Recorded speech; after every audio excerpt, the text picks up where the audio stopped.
Minister of Family, and here's to Vop TV. Keep watching, stay tuned, do not touch that dial. Arararara, my name is Made Kuti and you're watching Vop TV.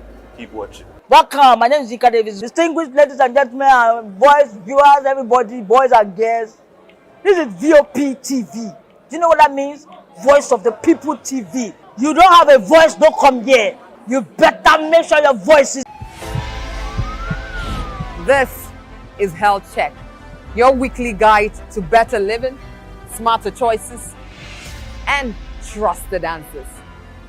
From everyday wellness to urgent health issues, we've got you covered. Health Check, only on Voice of the People television, where your health has a voice.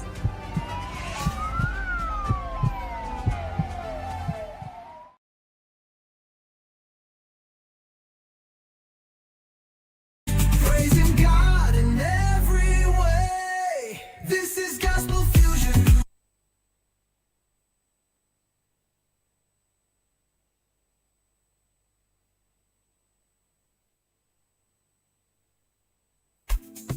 Welcome to the rhythm of heaven, where every voice, every soul, every sound. We encourage you to click on the like button and subscribe to our YouTube channel. We are Voice of the People TV. Also follow us on all our social media platforms. We are at VOP TV Live. Visit our website www.vop.ng for fresh and trending news. Also watch us live on SLTV channel 264. VOP TV, Voice of the People Television. The red carpets, awards, the razzmatazz, music, fashion, interviews, and more. Spotlight on Voice of the People television. Let's feed you with all the juicy stories in the global entertainment space, bringing you the glitz and glamour as it ain't hot. Stay tuned to Spotlight, 1 p.m. Monday to Friday. Spotlight on VOP TV. Entertainment like never before.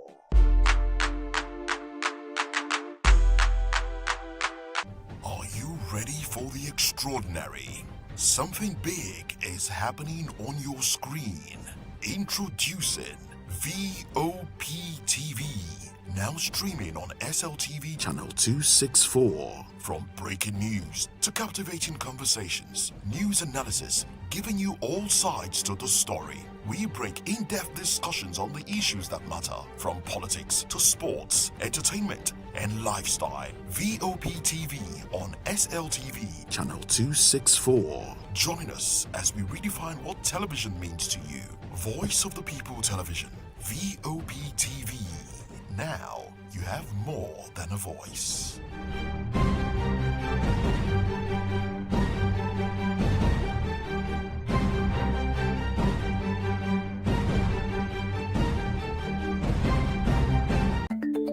Africa is on the move, a continent of rising voices, untold stories, and powerful transformations. From the streets of Lagos to the heart of Nairobi, from the mines of Congo to the tech labs of Cape Town, the African story is being written every day.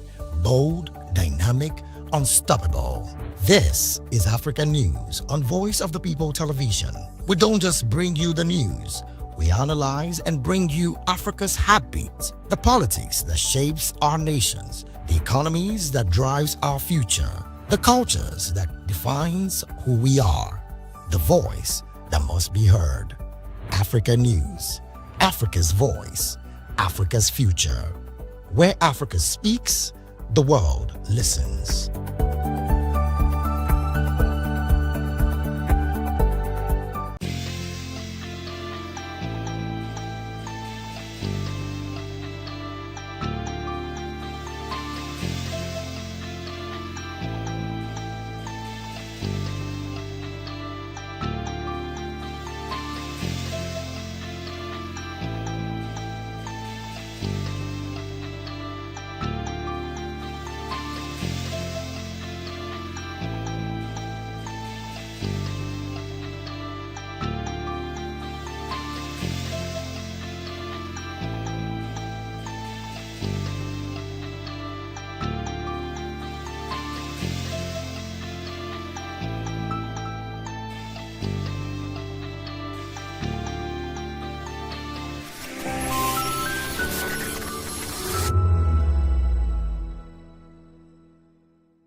In a world where power shapes with every headline, In a nation full of questions. in a world filled with noise, the truth needs a voice. The policies that shapes our world and the economy that determines our future. Every hour, every day, the grapevine keeps buzzing. And together, we are committed to telling the stories that shape our world because your voice is our focus. Don't forget, our voice matters the most. Let us come together and share our concerns.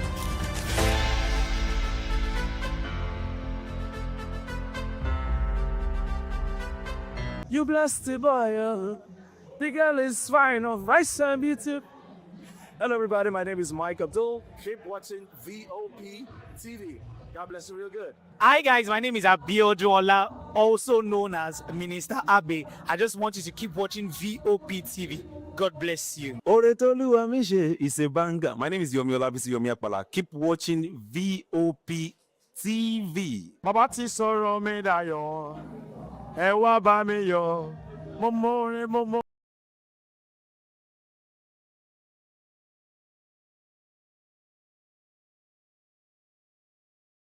Together, Vop Fusion.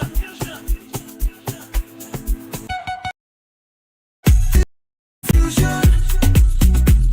From the streets to the steeple, from the young to the wise. With will every nation, with a sound that never dies. Hop together, never dies. Heartbeat of revival. Let the spirit lead the way.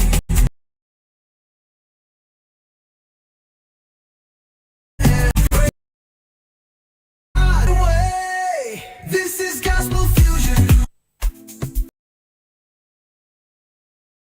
Rhythm, every voice.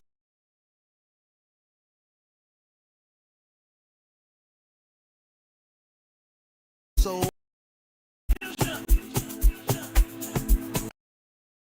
this is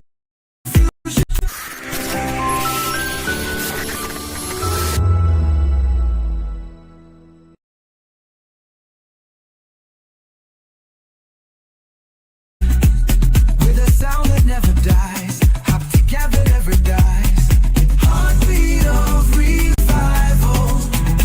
Let the spirit lead the way. Every reverend, every language, praising God in every way. This is gospel fusion. Welcome to the rhythm of heaven, where every voice, every soul, every sound comes together in harmony. This is gospel fusion. In a world where power shapes with every headline, In a nation full of questions. in a world filled with noise, the truth needs a voice.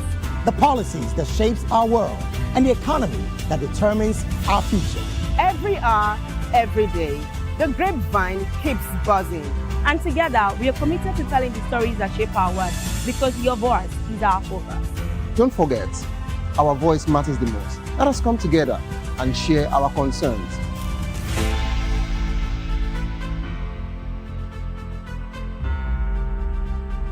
Mr. Ofamiloni, and here's to VOP TV. Keep watching, stay tuned, do not touch that dial. Arara, my name is Made Kuti and you're watching BOP TV. Keep watching. Welcome, my name is Zika Davis. Distinguished ladies and gentlemen, boys, viewers, everybody, boys and girls. This is VOP TV. Do you know what that means? Voice of the People TV. You don't have a voice, don't come here. You better make sure your voice is heard. Are you ready for the extraordinary?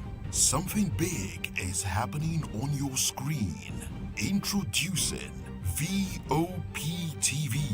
Now streaming on SLTV channel 264. From breaking news to captivating conversations, news analysis, giving you all sides to the story. We break in-depth discussions on the issues that matter, from politics to sports, entertainment, and lifestyle. VOP TV on SLTV channel 264. Join us as we redefine what television means to you. Voice of the People Television, VOP TV. Now you have more than a voice.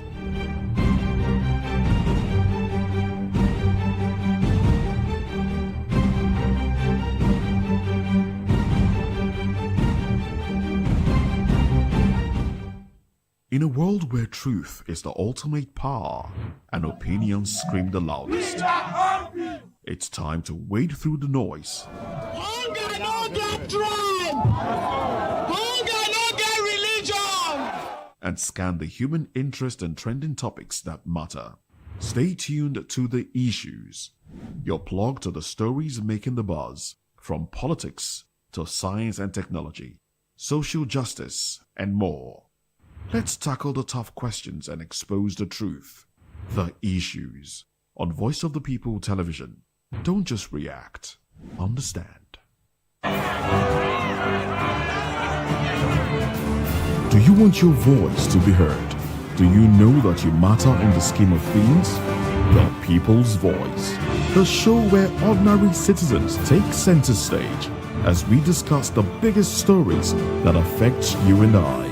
With you in mind, we facilitate lively discussions, debates, and interviews on the topics that matter most to you and I, from social justice to economic empowerment, education to healthcare, governance, and more, tackling tough topics and amplifying your voice. Join the conversation and make your voice count. The People's Voice. Make your voice count. The red carpets, awards, the razzmatazz, music, fashion, interviews, and more. Spotlight on Voice of the People Television. Let's feed you with all the juicy stories in the global entertainment space, bringing you the glitz and glamour as it is hot. Stay tuned to Spotlight, 1 p.m. Monday to Friday. Spotlight on Vop TV. Entertainment like never before.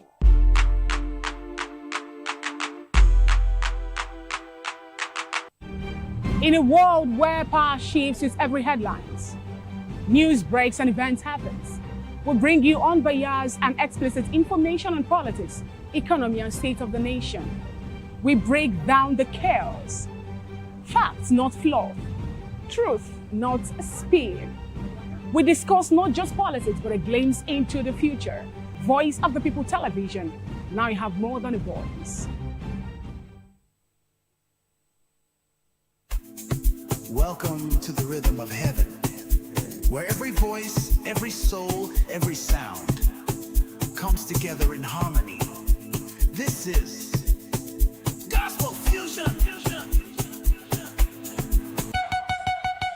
This is Gospel Fusion. From the streets to the steeple, from the young to the wise. With every nation, with a sound that never dies. Together never dies. Heartbeat of revival. Let the Spirit lead the way. Every reverend, every language, praising God in every way. This is Gospel Fusion. Welcome to the rhythm of heaven, where every comes together in harmony. This is Gospel Fusion. This is Gospel Fusion. From the streets to the steeple, from the young to the wise. With every nation, with a sound that never dies. Hop together never dies. Heartbeat of revival. Let the Spirit lead the way. Every reverend, every language, praising God in every way. This is Gospel Fusion. Oh, well, it's a beautiful Sunday afternoon, and we bid you welcome wherever you're watching us from, anywhere in the world. And we say welcome to Gospel Fusion Live. Well, it's another day, the 25th day in the month of January 2025. And the reason why I actually call the dates is because I want you to know that it's 25 days already gone by in 2026. God is indeed faithful. Well, again, we bid you welcome wherever you're watching us from, anywhere in the world. This is about the show where, of course, on a beautiful Sunday afternoon like this, you want to get every sweet information that particularly has to do within the gospel entertainment scene, and of course, something to lift your faith and to lift you as a person, because hey, that's what we do here on the show, and we bid you welcome once again. All right, then we apologize truly for starting a bit late. We had some technical issues that we're trying to resolve, but I'm super excited that you are here, and we know that you are definitely going to stay with us all through the show, even till the very end. All right, then, just in case you don't know, it's a magazine program with different segments in it. We're going to kick it off with the gospel music root segment, and that is a segment that is of more or less a short documentary of how gospel music has evolved over time in a particular place, and of course how it's changed the people, how it's changed the culture, and of course how it's evolved over time in that particular place. And today we definitely are doing that as always. And yes, after the segment, we'll go straight to giving you what the top 5 gospel songs of the week is like. And well, you know, I always wait for that moment where we get to that top 5, and I can tell you for a fact that yes, it is going to be an amazing time out with our top 5 today. And yes, after that segment, we go straight to our interview segment that we call Behind the Music segment. And, you know, that is that segment where we go one-on-one with a gospel artist, a gospel entertainer, a gospel entrepreneur, whatever be it that can, or the person that can lift you from that position that you are through their story and their journey. And of course, today is not an exception. Today, we're going to East Africa. And trust me, it's going to be an amazing moment together. All right, let's not waste further time. Let's go straight into it. We will be telling you what and how much gospel music has evolved over time in this beautiful country called Eritrea. Well, without wasting further time, let's have that particular documentary and enjoy it. We'll be right back.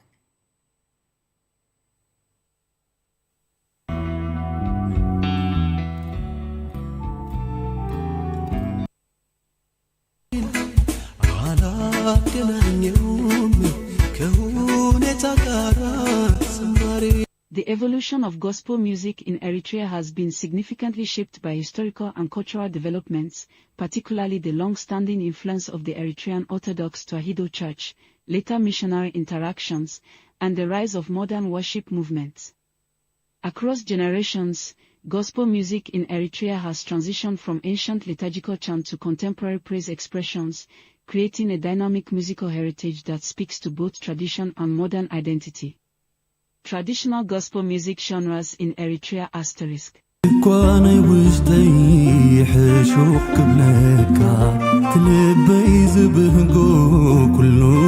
Orthodox Tewahedo liturgical chant, Zema/Mezmakides. This genre traces its roots to ancient Guizi liturgical traditions, practiced in the Eritrean Orthodox Tewahedo Church for centuries. The chants were designed for worship, reflection, and theological teaching, forming the foundation of Christian musical practice in the region. While the melodic structures of Zema remain highly preserved, performance practices gradually expanded to include church choirs, kebor drums, and sistrums, especially during festivals and holy processions. Radio and recorded media later made these chants accessible beyond the church walls. The chants function as a cultural anchor, preserving Eritrean Christian identity and language. They continue to influence church life, rites of passage, and national heritage, promoting continuity across generations. Tigrinya and Tigray Mesma, vernacular devotional songs. As Christianity spread through local communities, worshippers began composing devotional songs in Tigrinya and Tigray, allowing ordinary people to sing spiritual messages in their own language. These songs became central to everyday worship outside formal liturgy. The introduction of cassette culture, church choirs, and later digital platforms transformed Mesma into a vibrant public form of worship. Contemporary artists incorporated keyboards, choral harmonies, percussion to modernize the sound. Mesma strengthened community fellowship and made worship emotionally expressive and culturally relatable, influencing both rural and urban spiritual life. Kra-based gospel, folk-rooted Christian song. My spirit begins to grow in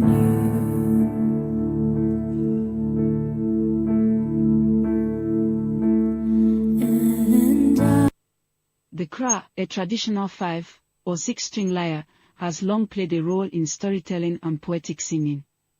When Christian lyrics were added to Kra melodies, a folk gospel tradition emerged, blending spirituality with everyday cultural expression. This style migrated from village gatherings to urban performance spaces, evolving to include amplified Kra, acoustic guitar, and soft drum accompaniment. Despite modern touches, the genre retains its traditional melodic ornamentation. Kra gospel bridges the gap between folk heritage and religious devotion, ensuring that Christianity remains rooted in * local cultural identity. Pentecostal/charismatic praise and worship *. In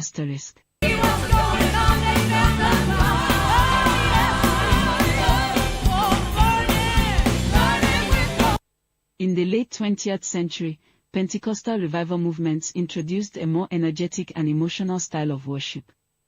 This style emphasized collective praise, testimonies, and spontaneous expression.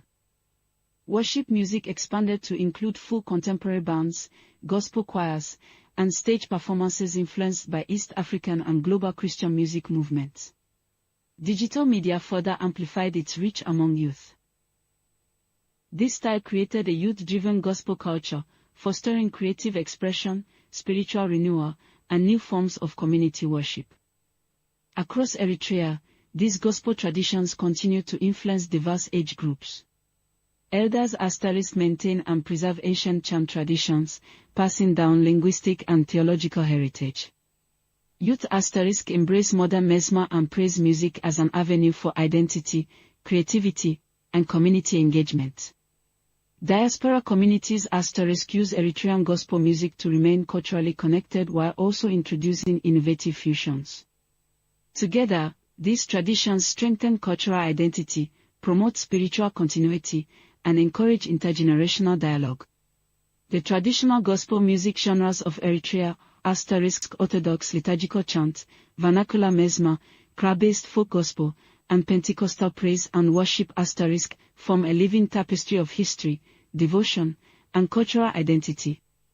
Their development reflects the interplay of ancient heritage, communal storytelling, and modern worship innovation.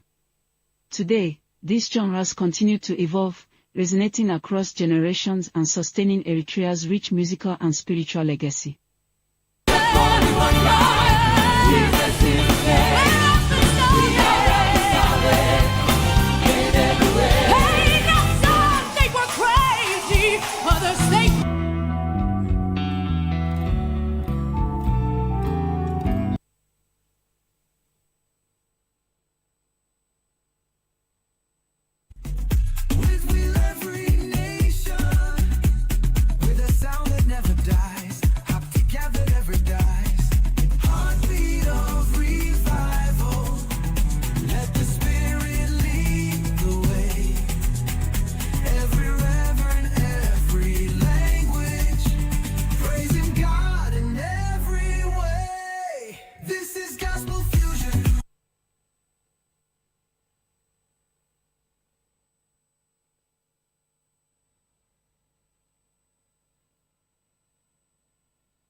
Welcome to the rhythm of heaven, where every voice, every soul, every sound comes together in harmony.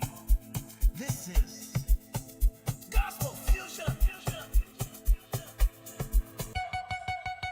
This is Gospel Fusion.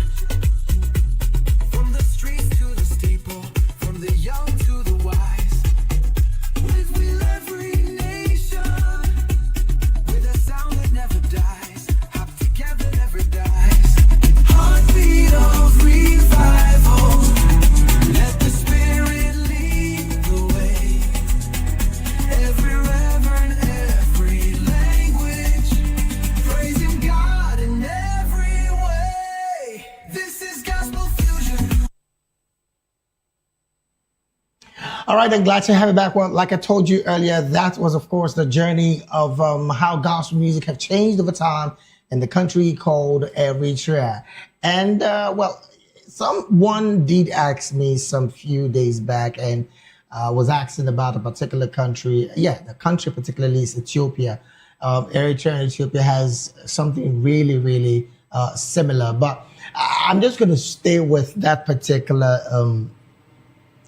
documentary that you just saw about gospel music roots in Eritrea. Now, Eritrea truly has been one of the countries that over time really has evolved big time. When I say big time, I mean big time, because Eritrea's gospel tradition, yeah, is closely tied to the Zema. And of course, you know, the Zema is the ancient Ethiopian Eritrean Christian liturgical chant, right? That's what it's called, the Zema. So their gospel music has really moved from that particular spot of having, you know, to traditionally have that close tie with Zema. And that's why I said Eritrea and Ethiopia has, in fact, they share border, I must say. But the fact that their music is different.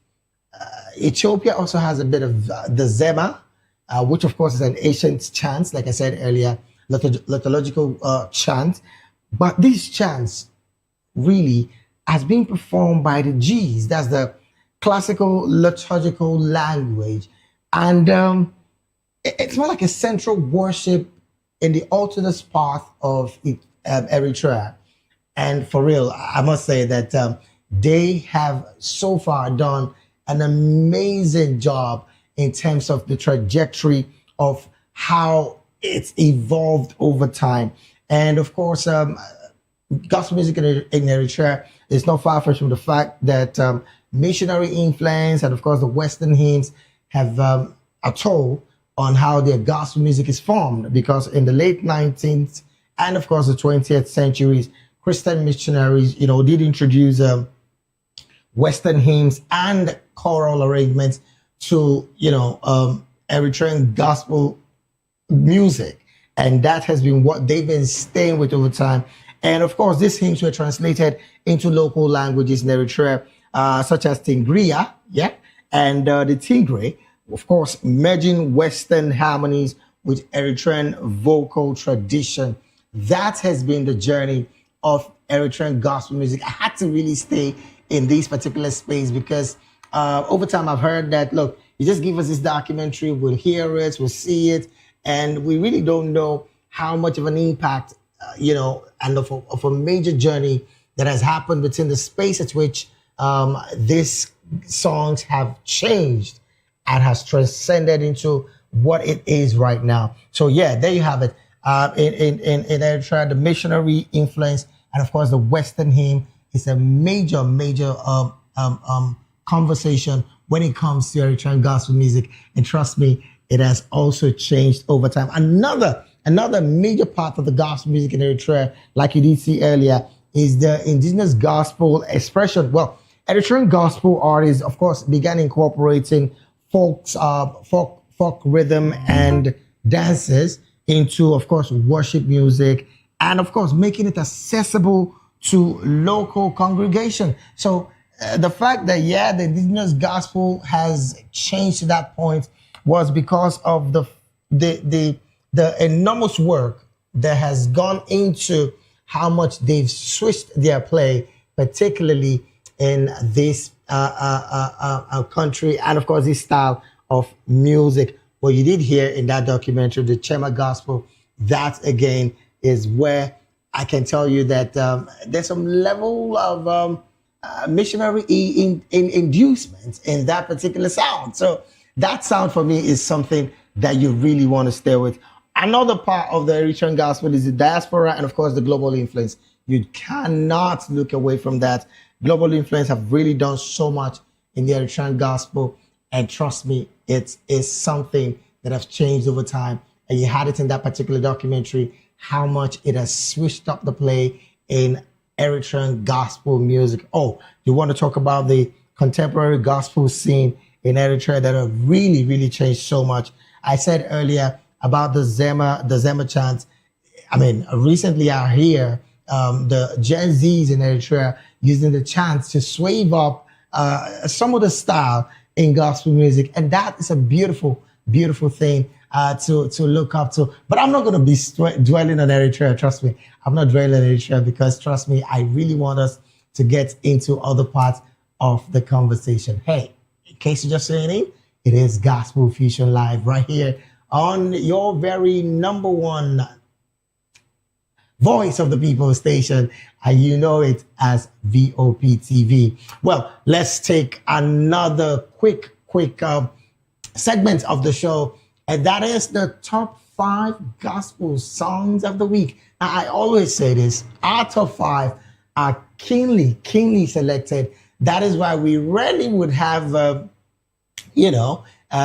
questions about our top 5. And again, if you have questions about our top 5, I would only say send in your top 5 to us. If you think 1 or 2 songs in our top 5 is missing, 1 or 2 songs that you know is missing in our top 5, send us your own list, your own top 5 list. And how best do you do that? Go straight to all of our social media platform. On YouTube, we are at Voice of the People TV. Trust me, you will be seeing us anywhere in the world once you are subscribed to us on YouTube.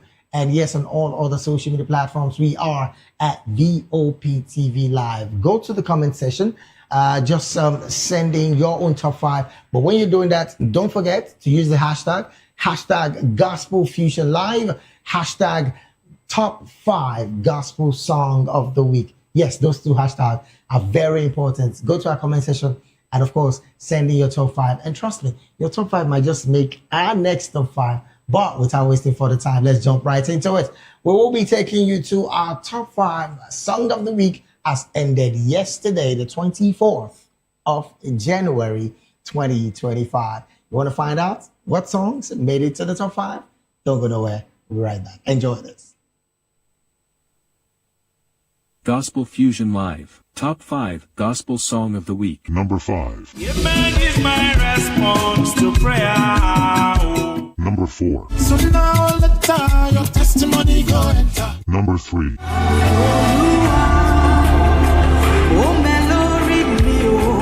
Number 2. Number 1.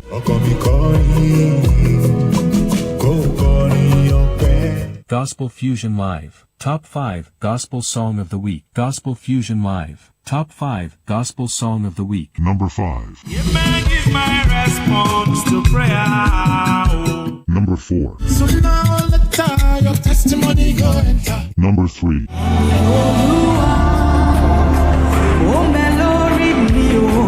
Number 2.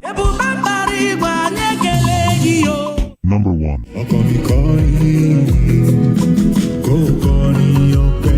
Gospel Fusion Live, Top 5 Gospel Song of the Week. Gospel Fusion Live, Top 5 Gospel Song of the Week. Number 5. Amen is my response to prayer. Number 4. So now let your testimony go enter. Number 3.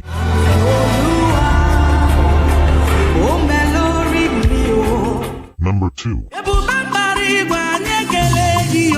Number 1.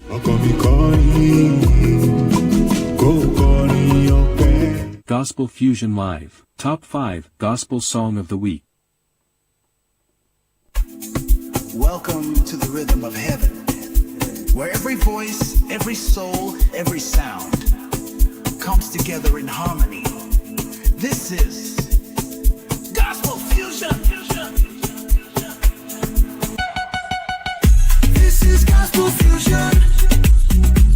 From the streets to the steeple, from the young to the wise, with every nation, with a sound that never dies, hop together every dies. Heartbeat of revival, let the Spirit lead the way. Every reverend, every language, praising God in every way. This is Gospel Fusion.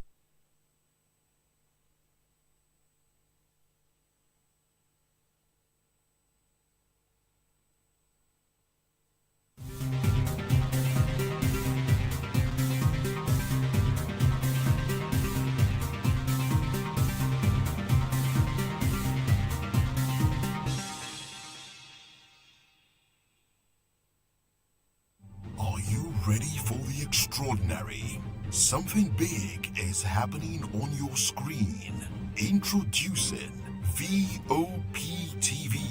Now streaming on SLTV channel 264. From breaking news to captivating conversations, news analysis, giving you all sides to the story. We break in-depth discussions on the issues that matter, from politics to sports, entertainment, and lifestyle. VOP TV on SLTV channel 264. Join us as we redefine what television means to you.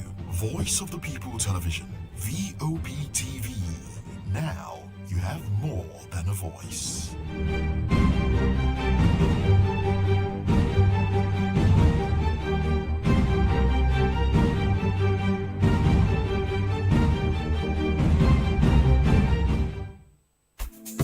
Welcome to the rhythm of heaven, where every voice, every soul, every sound comes together in harmony.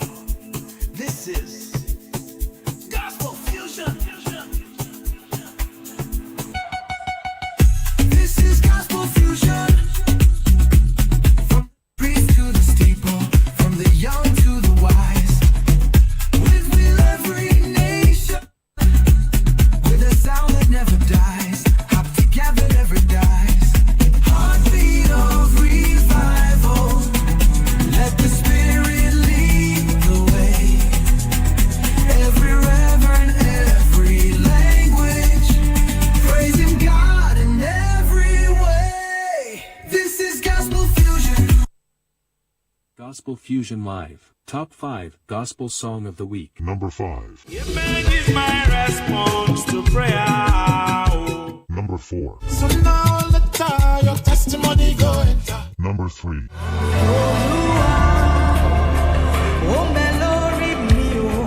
Number 2. Number 1.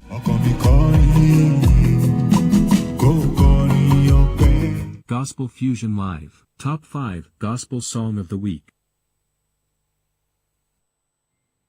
All right, then there you have it. I mean, again, I always will say this. If we want to serve you better, the best way we can to serve you is what we do. And we sincerely apologize for those mix-up. But then it is just what it is. That is our top 5 song of the week. And number 5 is Me by BBO. That's making the second week running that song will be in the top 5 song of the week. And I can tell you for a fact that song truly has something amazing in it that you really, really need to listen and, of course, enjoy every single bit of it. Again, like I said, there's a second week running that we have Me by Minister BBO. And it's really, really making a wave on all of the social media platforms and, of course, all music streaming sites. And that is why it is making it to the number 5 song of the week. And number 4 is Moses Bleeze with My Name. Well, that song again is making the second week running that it's been on the top 5. And sometimes when this song come over and over again, you kind of want to wonder what exactly is so beautiful about the song until you take your time to listen and let the song bless you. Maybe just might be missing on the reason why it's making it to the top 5 week after week. At number 3, we had Sumisola with Amioluwa. Well, again, that's okay. No, it didn't make it to the top 5 last week, but I think the previous week it made it to the top 5. And I think it was a number 2, I believe. Yes, number 2. So beautiful song there, beautiful song. And yes, that's by Sumisola Amioluwa. At number 2, Ambassador Chinyere Udoma. Well, some persons who want to say, you said you were going to bring her to the show. Trust me, we don't just run our mouth. We put our mouth where our money is. And we know that we definitely will bring her this year, hopefully, because we know she's a very, very busy minister of God. Yes, number 2 number 2 song of the week is Ebube DK by Ambassador Chinyere Udoma. Beautiful song there, I must say. Last week, Ihe Dima, yes, made it to the number 1 song. And this week, we're having Ebube DK by the same person. Last week and this week, 2 songs, playing through the top 5. And that tells you that truly Something beautiful is about this song. At number one, we have Ima, Oh My God, Lucio Yeka, and of course, Daddy G.O. in that particular song, I'm Me, popularly called Amen. Well, that song is another beautiful sound that a lot of person have been worshiping with, and I can tell you for a fact that you would be missing out if you do not have to, be a part of joining in being blessed by these songs. There you have it, our top 5 songs, beautiful songs there. And like I said earlier, in case you have 1 or 2 songs that are your favorite and are not in the top 5, do us a favor, go straight to all of our social media platforms. On our comment section, go straight there and of course, send in your top 5 song of the week. And when you're sending it, don't forget to have the hashtag Gospel Fusion Live, hashtag top 5 gospel songs of the week. And trust me when I say this, you definitely will be joining this conversation, not just by sending your top 5, because your top 5 might make it to our top 5 song of the week next week. So, hey, it's possible. All right, without wasting further time, I did say earlier that we're going to go to East Africa, but for some technical reasons from our end, we sincerely would apologize that we cannot do that today. But God willing, hopefully next week, we'll be having that conversation with our guest. And I'm talking about Minister Ruth Njiri, all the way from Kenya. She's been waiting for this interview since the beginning of this week. And painfully, we cannot have it because from our end, we need to technically get it right. We don't want you to start straining when we're having that conversation. And that is why we're apologizing and only asking that you stay with us. Hopefully, God willing, next week, we will be getting that particular interview. And of course, we will be blessing God's people with our interview. But what are we going to be doing since we're not going to have that interview? Okay, let's talk. What should we talk about? Something pretty important. And that thing is about 2026. I said earlier that it's the 25th day in 2026. So that simply means that the month of January is less than 5-6 days from now. It's going to just be history. January 2026 will be history in less than 5 and 6 days from now. Have you thought of having your personal development plan for the year?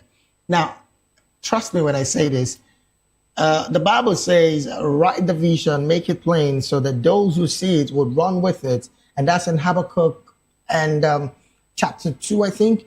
What that simply means is your vision, your ambition, your dream, your aspiration for 2026 should be written down so that you can carefully go to it every other day.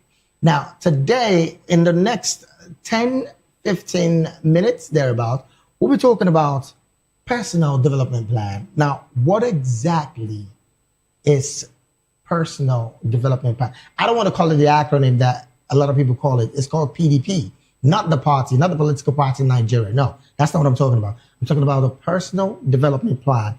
Now, your personal development plan must be a detailed, well-structured, articulated, and written plan. I'm not speaking ambiguous English. I'm just, trying to lay it down.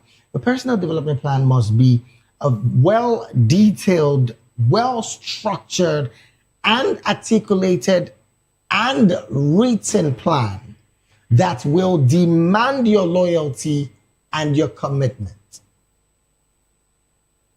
Now, the personal development plan, like I said earlier, must be detailed, must be well-structured, and of course, articulated and written plan. It's a written plan, that's all.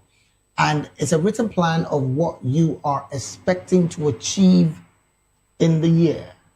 And the year is just starting, and some people are still doing vibes and vibes. Is that how you want to really make exploits? Even as a human being? I'm not even going to come on the part of a Christian because the Bible says you're the light of the world and your light should So shine. So if your light is not shining, then what are you? Now, in shining that light, it's very simple. We need to be very, very particular about growth. Now, I say this because there are so many ways that I understand the Bible. The Bible says that God goes from glory to glory. And what that means to me, now I'm talking me, is that he does not dwell in the 1992 glory. He goes from glory to glory. So what that should mean to you and I is that we should consistently try to do better as humans, right? So how do you want to do better when you don't even have a plan for your life? Come on, man. This is 2026, the beginning of the year, and we should do better. Now, in writing our personal development plans, because I know you want to ask me, okay, so if I want to write my personal development plan, David, what should be in my personal development plan? Now, this that should be included in your personal development plan, number one is building spiritual capacity. I mean, that should be number one as a Christian now, because you and I need to move from just relationship to quality fellowship with our God. Now, until you know God for you, not the God that your pastor said is the God that you know. No, I'm not talking about that one that your pastor said. No. Know God for you. So you need to move from a relationship level with God to a fellowshipping level. Now, I know that we were struggling to want to make life better. And some of us, even as Christians, we still go through some very unbelievable sharp practices, which is very wrong, very, very wrong, because when you're caught, you do the time, right? But I'm only saying that in writing your personal development plan, what should be in that plan is, number one, how to build spiritual capacity. And that simply means that you need to identify that, okay, in maybe a day, I should be able to pray. If you're not used to doing it, I should be able to pray at least 1 minute in the list, because trust me, I know you might not have that time.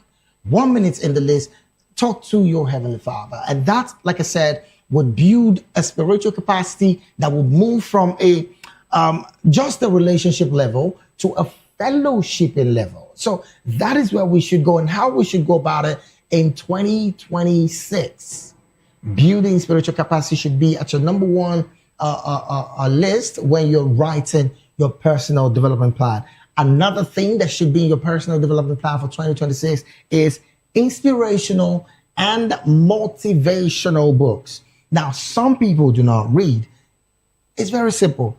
I mean, it's now so beautiful that there are ebooks. So all you need to do is plug your earpiece or your AirPod and listen. You don't even need to read anymore.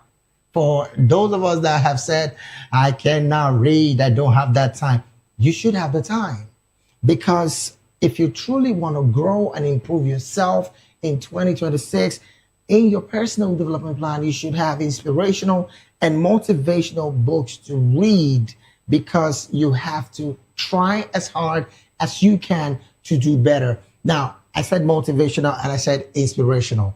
On the part of course, inspirational, you should look for books that will challenge your belief as a business person, as a professional, and also as a marketer, whatever it is that you are. You should get books that will challenge your position. Like I said earlier, God goes from glory to glory. You need to move from yesterday's glory to tomorrow's glory, to today's glory and tomorrow's glory. What am I trying to say in essence? If you made roughly, say, 5 million naira in 2025, you should be able to tell yourself, in 2026, I should want to make over double that amount or even higher that amount. That should be your own moving from glory to glory. I'm talking finance now. I'm talking finance. On the spiritual part, I said it earlier, we need to also do better, which again, like I said, we need to put, building spiritual capacity in our personal development plan. So yeah, that's basically on that part. So you need to have inspirational and motivational books to read in 2026, whether weekly, monthly, or quarterly. You should be able to complete a book. Again, like I said, if you're not that type that would open pages of a book, there are ebooks. And there are also some websites that you can convert those books that you're supposed to be reading to ebooks. So you need to just grow. Yes, that's the point I'm trying to make. You need to grow. And that's why a personal development plan is very, very, very important. And yes, another thing that should be there is professional and career development.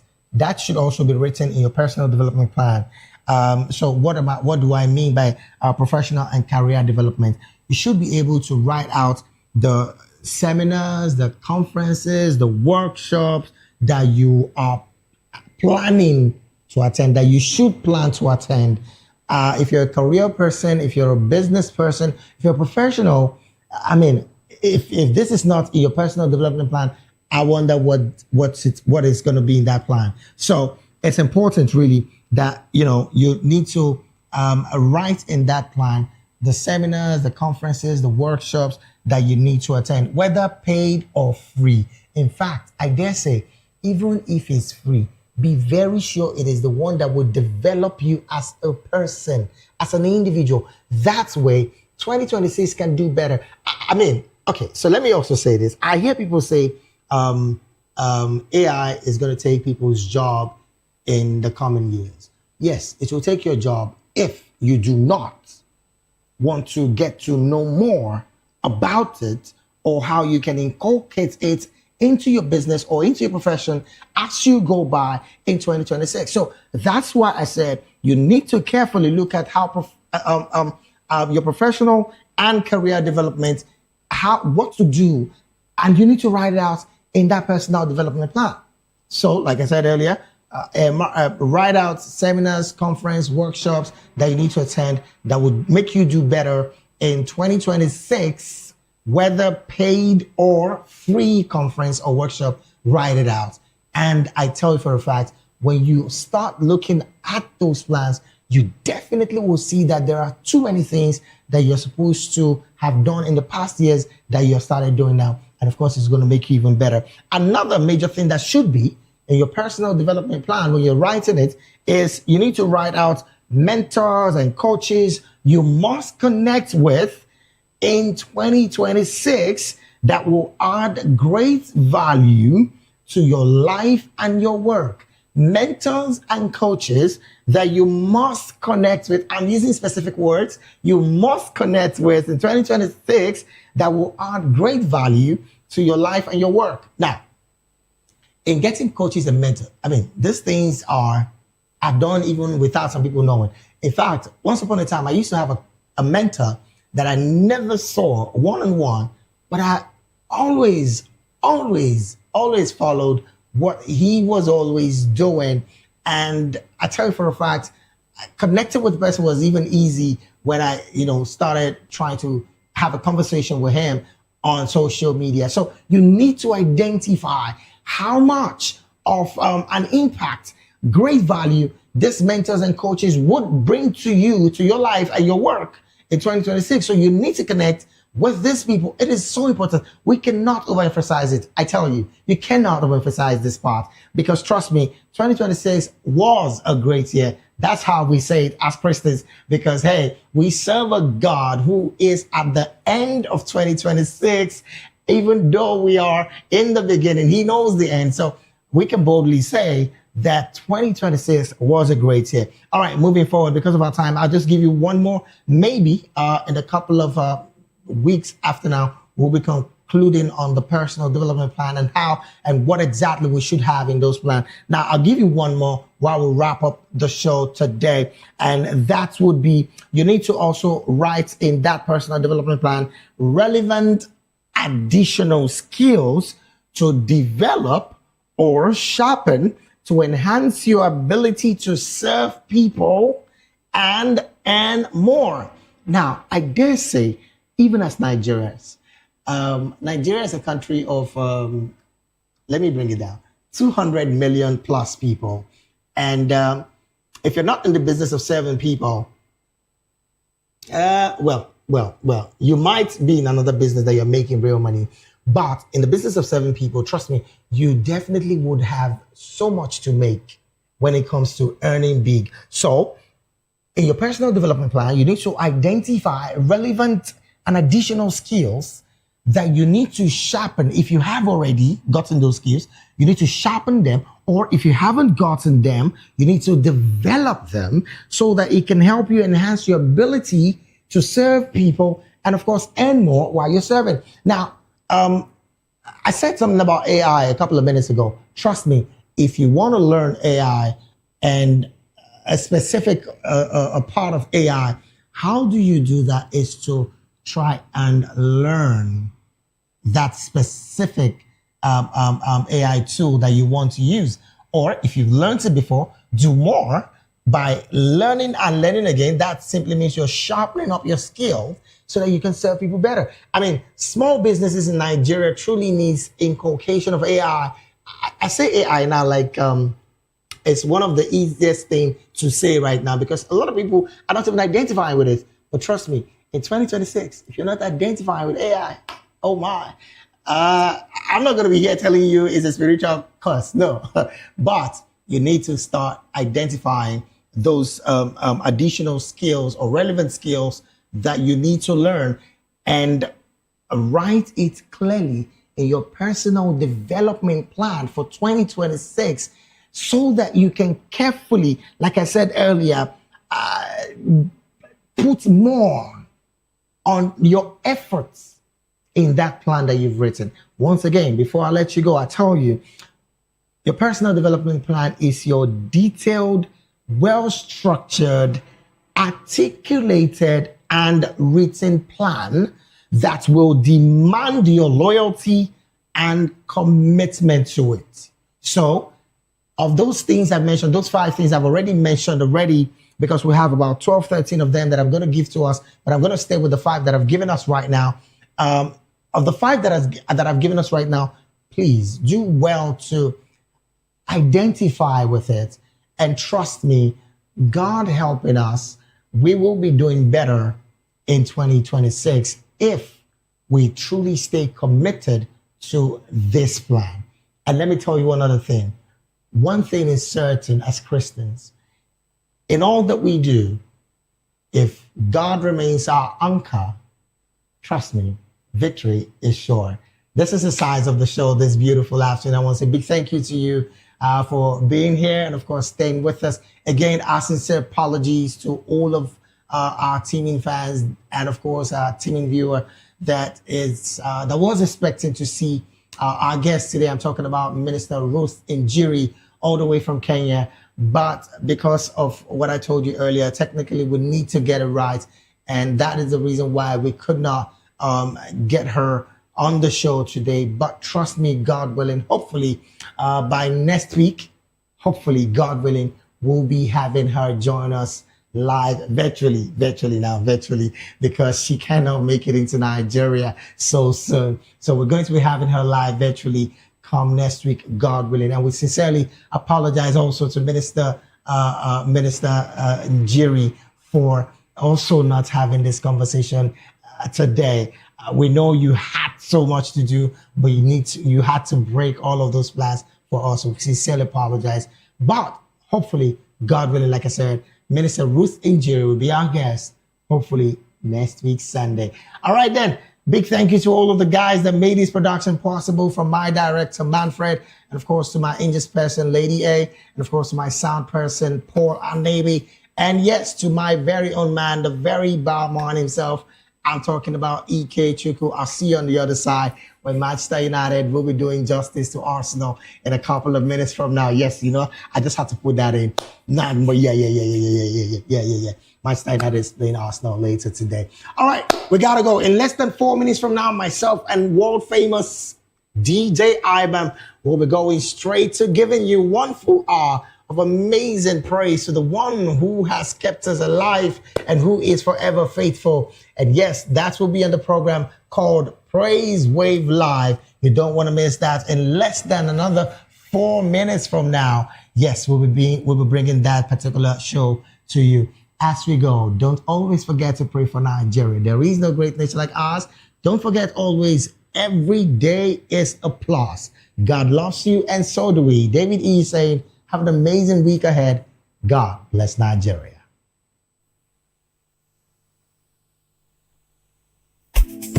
Welcome to the rhythm of heaven, where every voice, every soul, every sound comes together in harmony. This is Gospel Fusion. This is Gospel Fusion. From the streets to the steeple, from the young to the wise. With will every nation, with a sound that never dies. Hop together every dies. Heartbeat of revival. Let the spirit lead the way. Every reverend, every language, praising God in every way. This is Gospel Fusion.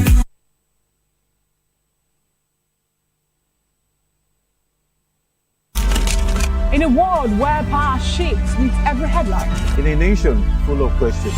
In a world filled with noise, the truth needs a voice. The policies that shapes our world and the economy that determines our future. Every hour, every day, the grapevine keeps buzzing. And together, we are committed to telling the stories that shape our world because your voice is our focus. Don't forget, our voice matters the most. Let us come together and share our concerns.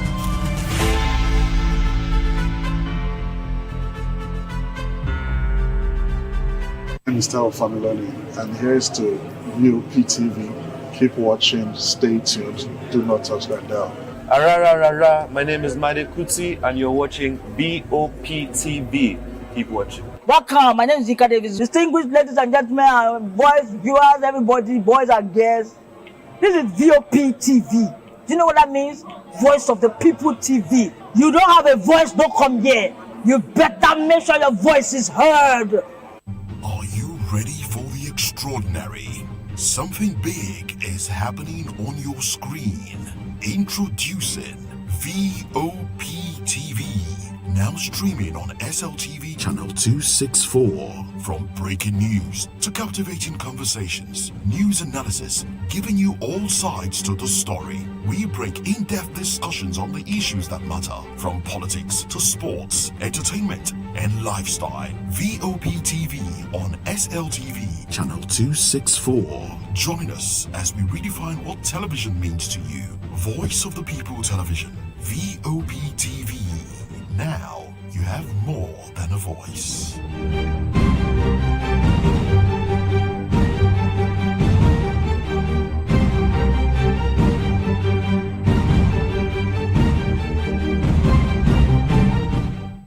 In a world where truth is the ultimate power and opinions scream the loudest, it's time to wade through the noise. Very close to impeaching the governor. So, yes, joining the APC as a politician will go a long way to help you, not for the good of Nigerians, though, but as an individual, as a politician. And it's so fortunate. That is it. That's why you will not hear the issue of Yaya Bello anymore. Many of the kind.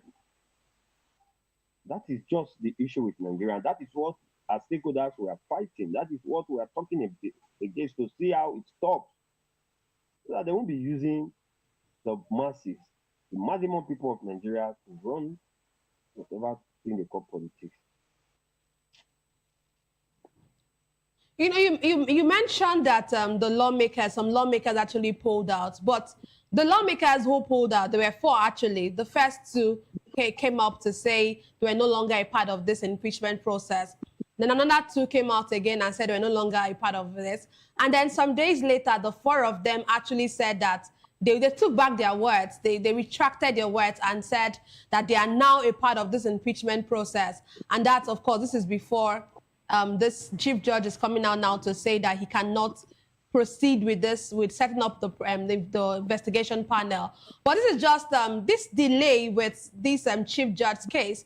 Do you think it's just just something that just would just be just, of course the chief judge says just for 7 days. I can't do anything for 7 days. But do you think that this is something that would last longer than that? And do you think it's just? I don't think. Like what I said, they pull out. Even that they return back and go against their words, I am still seeing they're pulling out. If not them, other people will pull out. It's not something that we are going to take serious. I, as a person, I don't see it as it's going to fly. Yes, I don't see it unless Nigeria has changed in terms of politics, because joining the APC means so much for Tinubu, and I'm sure Tinubu himself wants to be re-elected in 2027 in ways and everything possible he will do for that to happen. And all these are distractions. Tinubu will still step in. I'm telling you. So whoever that have pulled out and is coming in back is still part of their game. I'm sure it's part of it. Like for the chief judge who said just 7 days, after 7 days they can come back. Let's wait and see. Okay. I'm sure that this will not go anywhere. Okay, you said let's wait and see. Well, let's wait and see actually, and see how the turn of events how the events would turn out in the coming days. But let's move on to something very, very very important that happened on Sunday actually. And now United States lawmakers have condemned the abduction of over 170 Christian worshippers in Kaduna, warning that the international community will not tolerate the massacre or targeting of religious groups in Nigeria. In a statement, members of the U.S. Congress urged Nigerian authorities to take urgent steps to rescue victims and bring perpetrators to justice, stressing that freedom of worship is a fundamental human right. However, on the ground in Kaduna State, a traditional ruler from the affected area disclosed that the kidnappers have since been reported moving around with their captives through neighboring transit communities, raising fears about the safety and welfare of the victims. Security agencies, after much denial, have confirmed and say search and rescue operations are reportedly ongoing across areas linking Kaduna to neighboring states. The incident has renewed calls for stronger intelligence coordination and decisive action against banditry in Nigeria's northwest. God's power, let's look at this Kaduna issue. You know, at first, when this happened, 3 churches, they were simultaneously, as in people were kidnapped from that church. And at first, security agencies, the police, the governor actually denied that this was not the case. And then more than 48 hours after, they eventually came out to say that, yes, this abduction took place. And now we've seen that even the U.S. Congress has actually weighed in on this particular issue. What do you make of this? You know, earlier on one of our program shows, we saw someone, one of the Kaduna, he's a citizen of Kaduna State, and he talked about how there's fear in this community, and how these people don't even trust the security agencies anymore. Because really, how can people are saying some persons are kidnapped, and you're living in denial and saying that no, these people have not been kidnapped. And now we see a village head reportedly say that these people have been seen moving in transit, and you wonder what our security agencies doing if these people have been seen. So how come nothing has been done? What do you make of this? Let me not put words into your mouth. You don't have to, because like I will always say, it's so unfortunate. This has been what Nigerians have been suffering for a very long time. And it's a shame to our government that even the international community is taking it upon themselves, talking, doing everything they can. Now, let me tell you, this isn't the first time that government, security agents came up to say, no, this didn't happen. And at the end of the day, it will just be a show of shame. It happens. 100 plus counting people was kidnapped. And on tour, they were going for community, taking them away. So imagine, no security for rescue. Probably the security, they are busy doing something else, escorting people somewhere, doing something else. I don't want to say they are aware. They saw the people say they have handshake with them and pass. I don't want to say that. So the truth of the matter is that our security system has failed. They need to bring everything down and restart or overhaul this process. You know, how can when we talk about 100 persons, I'm not just few persons. And this kidnapper took them from one community. They are trying to have their way to where they want to keep them. You can just imagine how wicked our security agents and our government are. So what I make of this is that I don't want to put side into politics. I don't want to put anything. It is clear this is a fight against humanity, against Nigerians. I am sure maybe majority are Christians, like the message is coming, because we have not heard any mosque is being brought down over in the north. We have not heard. I think we have proof to say they are Christians that was kidnapped. So government need to wake up. If they did not, we should not. I don't think anybody would blame the international community for any step they are going to take or they are thinking, because things have to be done. Something needs to be done. Okay, with this report of 177 abducted worshippers, and it's a very funny situation, sort of, because how can 177 people be? You actually mentioned it as well, be moved from one place to the other, and nobody, no security agency, no, the police haven't been able to get these people, and the military and all of that, and then you just wonder, what are we doing? So what would you say is actually the issue here? Would you say is the security response, or would you say is failing intelligence? Would you say is the late response time, or would you say is lack of political will to actually go and actually see and how to get these people? But before you know it now, you will see that these people are back, and you would hear that they were rescued, and then you ask yourself, rescued? How were they rescued without any report of anyone being killed? The bandits were not killed. Bandits were not arrested or anything. But what would you actually say is the problem that we have here? Is it failing intelligence? Is it lack of late response time, or lack of political will? Well, I would take the last one, lack of political will, because I'm beginning to suspect our government is playing politics with all of this. That is the truth. I'm beginning to suspect that. Like you said, or like what we have been saying, where on earth would it be that kidnappers get persons, not one, not two, not three, not four, not five, not even 100 more, and they will not transit them on streets, on the bush part or whatever parties, other community, and nothing happened. None of the kidnappers were caught. The people were not released, just like that. And it's like you said, we heard that they have been released. Nobody was arrested. Very soon, we begin to call our government out. Very soon, we begin to tell them face to face that they are the kidnappers. Very soon, because there is no explanation that one can give to what happened in Kaduna. There's no explanation whatsoever. What do we have to say? Does it mean that we have security agents over there? What are they going to tell us? So this is a big opportunity situation. And like I will say, let the international community do whatever they can. Because that is how far we can go now. Our government has failed us. In this society, this cannot happen. Not that they put them in a car or vehicle, whatever, and drove away. They escorted them for some minutes or hours. Until now, nothing has happened. So you see now, just look at it, and it's a shame, because people are watching all over the world. This is a news, and they keep talking about Nigeria for this reason. I am aware of. Okay, maybe we'll get there. We'll get there. Well, can you just finish up your line of thought? You were going to say something. You said you were aware of. Can you just go ahead?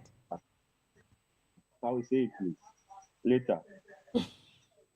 Okay, let's move on to the last conversation we have tonight. The Director General of the World Trade Organization, Dr. Ngozi Okonjo-Iweala, says the federal government should deliberately target global investors and supply chain relocations to reduce import dependence, deepen manufacturing, and drive job creation. Dr. Okonjo-Iweala, who gave this advice while speaking at the World Economic Forum in Davos, Switzerland, stressed that Nigeria must present clear investment propositions backed by policy, consistency, transparency, and credible reforms, noting the global capital is increasingly selective in a competitive international market. She said Nigeria's size remains a strong selling point, but warned that investors require certainty, speed of implementation, and strong institutions to commit long-term capital. In a related development, Nigeria's Minister of Foreign Affairs, Yusuf Tuga, dismissed concerns about Nigeria's economic outlook, describing them as overhyped. Tuga disclosed that incidents of insecurity being recorded across the country are isolated cases and not the reality across the country, adding that the government is working with international partners, including the United States, to target bandits and terrorist groups in their hideout. The minister told investors that recent macroeconomic reforms, including subsidy removal and exchange rate adjustments, are positioning Nigeria for recovery, even if the short-term outlook appears challenging. Let's look at this statement by Okonjo-Iweala first. She's actually saying that there's a need for the federal government to deliberately, she actually said deliberately, target global investors. What do you make of this? You know, with all of this that is happening, and now she's actually asking, and funnily enough, the Tuga, who is the Minister of Foreign Affairs, he's saying that the security in the nation is not the reality. It's just a one-off thing. And we're seeing so much insecurity. And the minister is saying that security in the nation is just is isolated. That's actually the word he used. It's isolated. You know, what do you make of this? Well, I think when I told you, and I'm aware, and I thought of, I know we're going to attend to this topic, you know, this issue. That was what I actually don't want to enter it onto the talk. But we're talking about security issues in the north, and that is not just the north. Once it happened in the north, then Nigeria as a whole is having security issues, and they are talking about is isolated or is overhyped. Well, let's leave that. I will still come back to it. Now, the Director General of the World Trade Organization, Dr. Okonjo-Iweala, she advised, and I think it's left for the government of Nigeria to take this advice seriously, because if he said they should target global investors, it is for the good of the country as far as Nigeria is concerned, and that's a very good advice. You know, global investors and supply chain relocations to reduce import dependence, because these are some of the things why things we have cost goods and what have you. Tomorrow, the duty on some of our products is alarming. That's why one cannot afford them. The common man in Nigeria cannot get solar. If it's not for the fact that they are trying to bring some, you know, I don't know how to put it. There are some level of which you can just use to run a small fan and light. That's all. These are because of some of these, you know, investors or people who are really into these things who Nigeria government has not engaged. Now engage them. But the problem is, what is your security stance? If these people they will listen to the country and come in and invest and do XYZ, what are you going to tell them about their security? And somebody as a minister is talking about this overhype, there's no security. So that is a big lie. We will not deceive any investors to come in here and begin to hear problems. Nigeria need to wake up. The government need to stand tall and fight this insecurity in the country. And the whole world will see, because whatever they are doing, people are seeing it. The minister that is saying the security issue is overhype and XYZ is just talking on his own, because people are seeing it. Now, the social media has taken this thing so far. Whatever is happening in this community, with your phone, you can send it to the world. So why will you be coming and say they overhyped it? Where in the north, everywhere, things are happening. People are not safe. In broad daylight, let me tell you what happened just on the 3rd of this January. In short, in Benin here, it's common for POS, you know, did I say owners? Some of them, they are not the owners. They have been killed and the little money they have right there are taken. These are not done in the night. Close to my office, there's a First Bank. And right there at the First Bank, a POS girl that came out from the back was shot, collected the bag. Not, this was done broadly. Like, I don't think banks used to have police in those days. But now you don't see police anywhere in the bank. It's their security, bank security. They have this special duty police. In those days, I don't know what happened. So many security issues we can outline. Forget about the north. Everywhere this is happening. And you are talking about investors that they shouldn't be afraid the security issue is overhyped. No, it's not overhyped. We need to work on it. That's why we are saying it.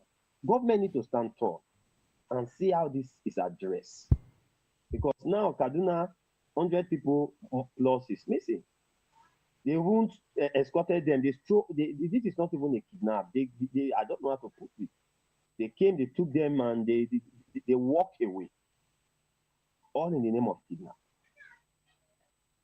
And you are saying we should bring investors, or you are telling the investor not to mind the issue of security that they are hearing in Nigeria is not true. I don't understand that. Government need to stand tall against insecurity. Okay, what I hear you say is that there's a need for government to actually ensure that the security issues are being tackled and, of course, seriously and immediately. Thank you very much, God's Power, for being a part of the issues today. Thank you. Thank you. Thank you. And that's all we have for today's episode of The Issues. We explored the challenges facing Nigeria's politics and governance. Thank you very much for being a part of it. Don't forget to tune in next time for more in-depth analysis and discussion. Follow us on social media to stay up to date on the latest news and insights. Until next time, stay informed. Remember that the views and opinions expressed by our analysts are solely their own and do not reflect that of VOP Media. I am Nnenna Ndamdioto, and this has been The Issues on Voice of the People Television, where the future faces forward. Please don't forget to stay tuned for Hashtag with Vivian by 8 p.m. Don't go away.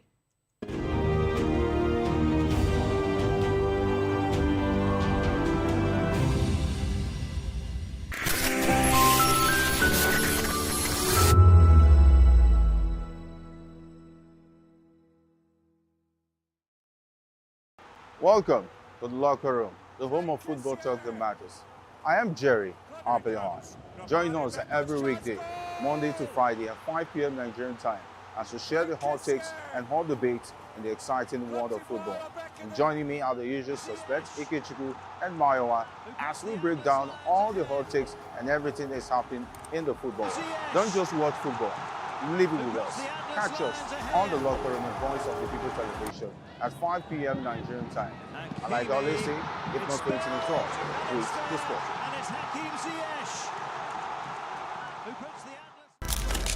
In a world where power shifts with every headline. In a nation full of questions. In a world filled with noise, the truth needs a voice. The policies that shapes our world and the economy that determines our future.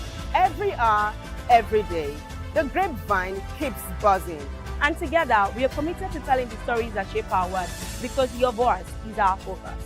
Don't forget, our voice matters the most. Let us come together and share our concerns.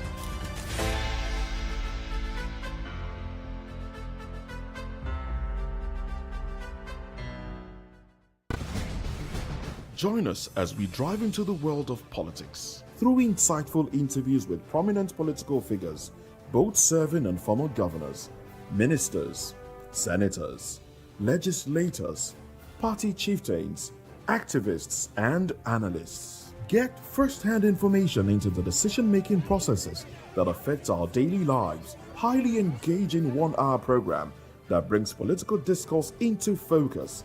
I am Chukwuma Okoro.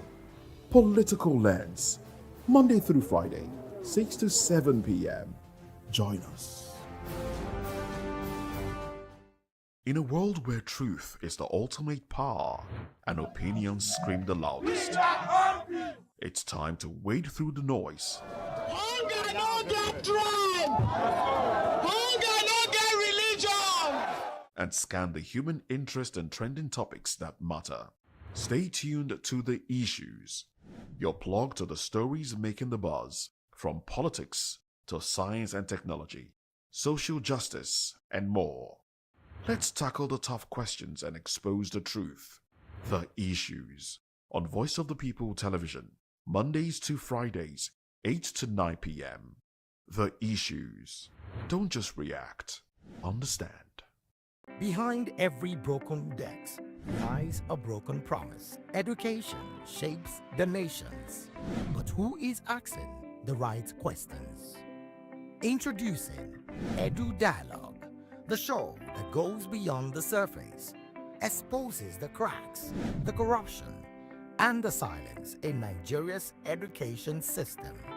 Edu Dialogue, Saturdays, 3 p.m., only on Vop TV. We break the biggest stories, from missing funds to policy failures. We ask the tough questions and demand real answers. Edu Dialogue, this Saturday, 3 p.m. on Voice of the People Television.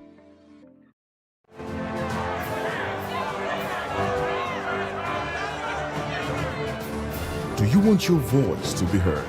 Do you know that you matter in the scheme of things? The People's Voice, the show where ordinary citizens take center stage as we discuss the biggest stories that affect you and I. With you in mind, we facilitate lively discussions, debates, and interviews on the topics that matter most to you and I, from social justice to economic empowerment, education to healthcare, governance, and more, tackling tough topics and amplifying your voice. Join the conversation and make your voice count. The People's Voice. Make your voice count. Are you ready for the extraordinary? Something big is happening on your screen. Introducing VOP TV. Now streaming on SLTV channel 264. From breaking news to captivating conversations, news analysis, giving you all sides to the story.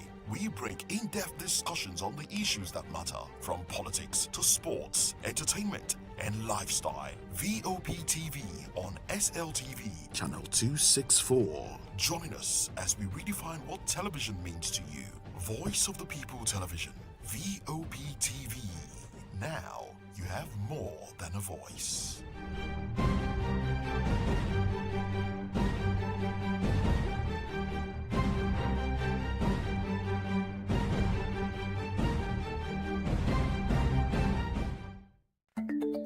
Africa is on the move, a continent of rising voices, untold stories, and powerful transformations. From the streets of Lagos to the heart of Nairobi, from the mines of Congo to the tech labs of Cape Town, the African story is being written every day. Bold, dynamic, unstoppable. This is African News on Voice of the People Television. We don't just bring you the news. We analyze and bring you Africa's heartbeat, the politics that shapes our nations, the economies that drives our future, the cultures that defines who we are, the voice that must be heard. Africa News, Africa's voice, Africa's future. Where Africa speaks, the world listens.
I'm Sarah Nystrom from Sweden, aka Chief Omobawale, Communication Queen. Keep watching VOP TV. Hi, I'm Samantha Jacobs representing the States. Miami's in the house. And I want to make a shout out to VOP TV. I'm a humanitarian and I'm also a rep in the film industry and the art industry. I help dreams come true and I help you keep on that path. Shout out to VOP TV because you're helping people stay on their path too. Cheers. All right, my name is John Odibo. Keep watching Voice of the People because it's a fantastic station to be with all the time. Thank you very much. My name is Pastor Elvis Siro, the convener of the Voice Achievers Award, and keep watching VOP. Yes, that is the channel for all the people. No color, no race. Thank you so much. Yo, ladies and gentlemen, this is Abbas Sunkan from the Netherlands. I am a designer and I'm here in Eco Hotel and Suits. Keep watching VOP, the voice of the people. Don't touch that dial. Good evening, Africa. My name is Bama Kore, actor, model, producer, and I'm giving a big shout out to VOP TV, man. Keep watching. Don't change the dial. Thank you and God bless you. My name is AY, and of course, I represent the voice of the people, and that's why I'm on VOP. AY say so. Hi everyone, it's your girl Miriam Tima from the Real Housewives of Lagos and the Real Housewives Ultimate Girls Trip Africa. Shout out to VOP, the voice of the people. You already know. Stay tuned, keep watching. And don't forget, VOP is the best. All right, hello, it's a brother shagging the man fine back with Melanie Poppy Black Skin Boy. This is VOP TV. If you're not watching VOP, I don't know where you're watching. Maybe you're watching your weight. Hello, beautiful people. This is Wale Ojo, and you're watching VOP, Voice of the People. Hi, guys. You already know who it is. This is New Energy. Flyers Boy Ever Live. Keep watching VOP TV. Thank you. Hi, people. Ginny Albano here. Guys, please keep watching Voice of the People. When I first heard VOP, I thought they were talking about me because I'm a voiceover personality. But no, this is Voice of the People TV, and you are riveted forever because this is the place to be. Yo guys, your boy Chella. Shout out to VOP TV. I love you guys. Salut tout le monde, Suspect 95. Là, on est sur VOP TV. On passe un bon temps. J'espère que vous kiffez. On est au Afrima. On est ensemble. VOP TV. Don't see me like a fool because I don't do giddy giddy giddy. VOP, you don't know Stoneware from Ghana representing live and living color. Yeah, Beam Nation president. Outside with it. Bless up. Hello, this is Milo from Ivory Coast. Keep watch Voice of the People TV. Regardez la voix du peuple, la télévision de la voix du peuple. Que Dieu vous bénisse. À très bientôt. Love you so much. Hi guys, what's up? This is Gaze Baba. I am watching VOP TV. Usually you be told to not touch the dial, but I tell you to touch the dial and increase the volume. You're like, keep it locked. It's Afro Gospel. Thank you. Hello, my name is Shego Arunze. You're watching VOP. Don't change the dial. My Joe, fine girl. My Joe, fine babe. Only are you, but on the Fuji Monsoon. Yes, don't touch the dial. This is me, Dr. Adiwala Iba. Keep watching VOP TV.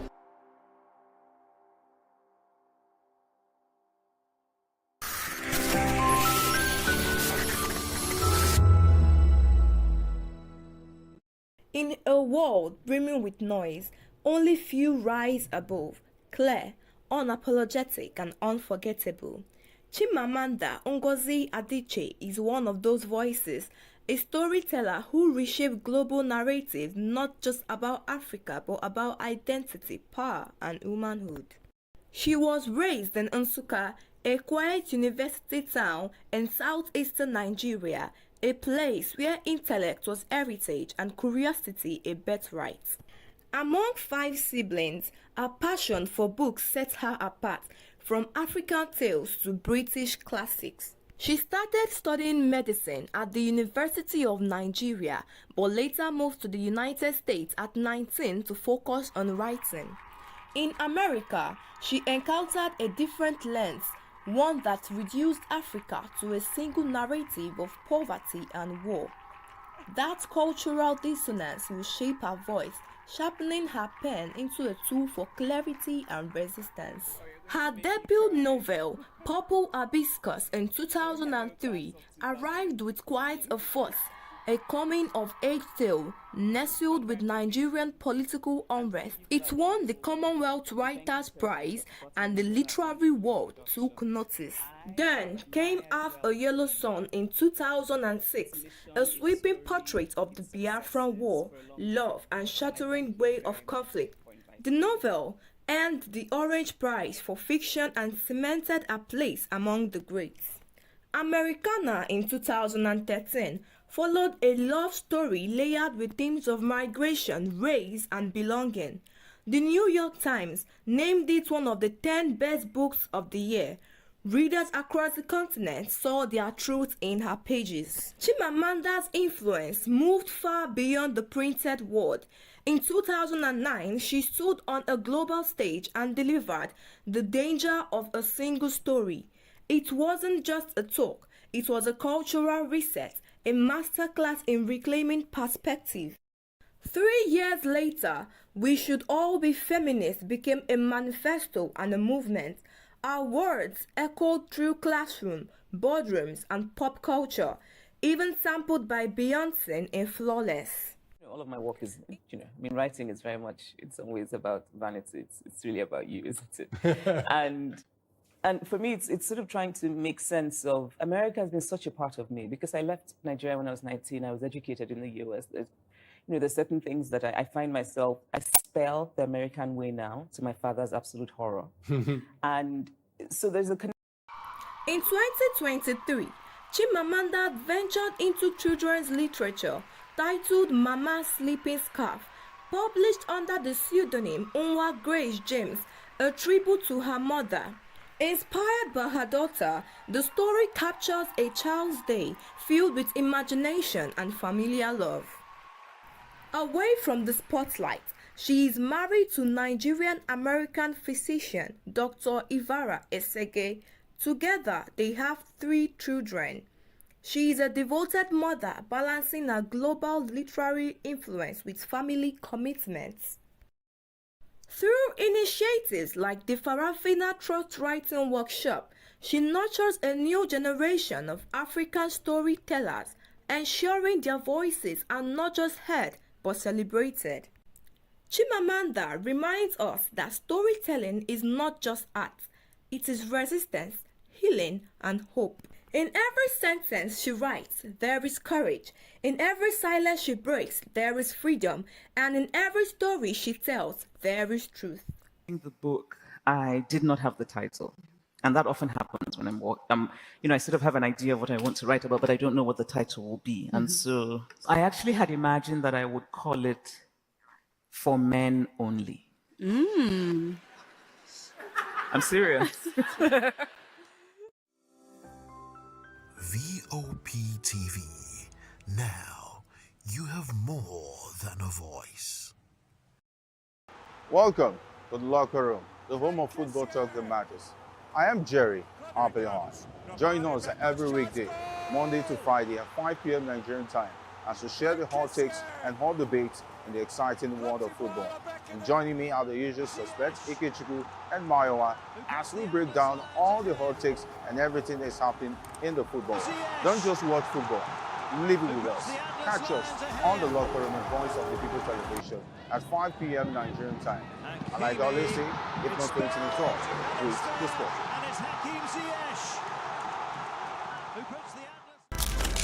In a world where power shapes with every headline. In a nation full of questions. In a world filled with noise, the truth needs a voice. The policies that shapes our world and the economy that determines our future. Every hour, every day, the grapevine keeps buzzing. And together, we are committed to telling the stories that shape our world, because your voice is our focus. Don't forget, our voice matters the most. Let us come together and share our concerns.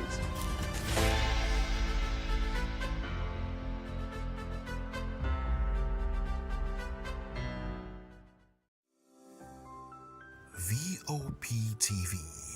Now, you have more than a voice.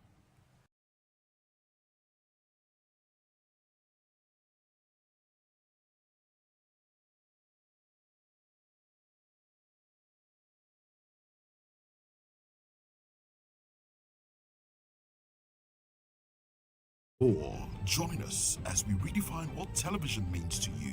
Voice of the People Television, VOP TV. Now you have more than a voice.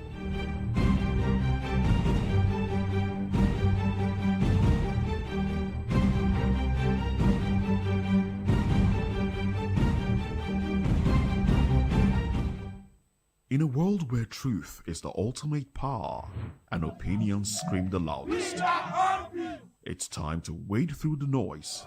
Hunger no get tribe! Hunger no get religion! And scan the human interest and trending topics that matter. Stay tuned to The Issues, your plug to the stories making the buzz, from politics to science and technology, social justice, and more. Let's tackle the tough questions and expose the truth. The Issues on Voice of the People Television. Don't just react, understand.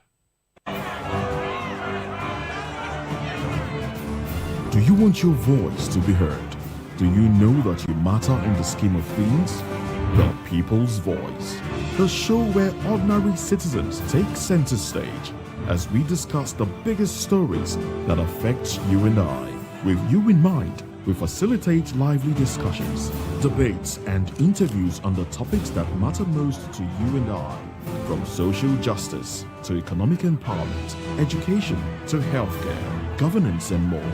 Tackling tough topics and amplifying your voice. Join the conversation and make your voice count. The People's Voice. Make your voice count. The red carpets, awards, the razzmatazz, music, fashion, interviews, and more. Spotlight on Voice of the People.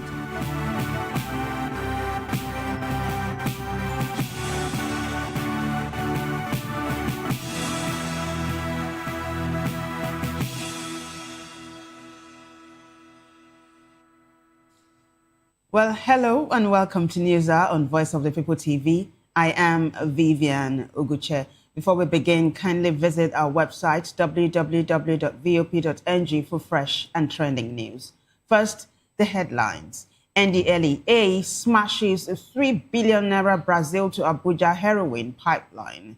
Also, elderly delivery woman exposed as terrorist drug supplier. Senator Gada and Governor Yusuf shake up Nigeria politics. Also, Musawa wants APC against altering Tinubu Shetima ticket. Lagos faces national reckoning over long-abandoned appeal. Also, Lagos police launch state command band to boost community engagement. While on the foreign scene, WHO warns US exit could hurt global health. In business news, Lagos turns third parties into tax enforcers. Sports news, Nigeria bets on early preparation to win big in Glasgow. In entertainment news, Grammys set for a crowd-rousing performance night. Now the news in detail. The NDLEA has just recorded its largest ever heroin seizure at the Abuja airport, intercepting a 30-year-old Brazilian woman with over 3 billion naira worth of the drug. Ingrid Benevides, who works as a private security officer in Brazil, was caught on Friday with 30 kilograms of heroin hidden inside factory-sealed coffee parks.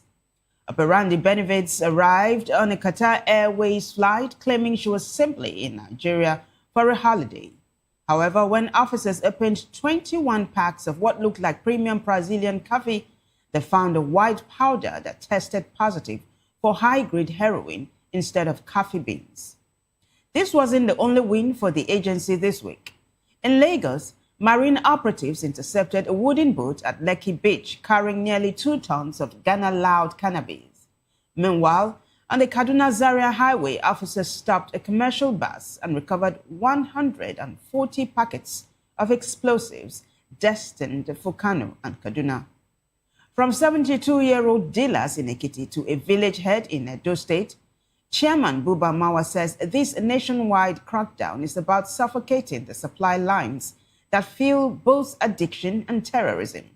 The agency is now moving into follow-up operations to track down the bigger barons behind these massive shipments.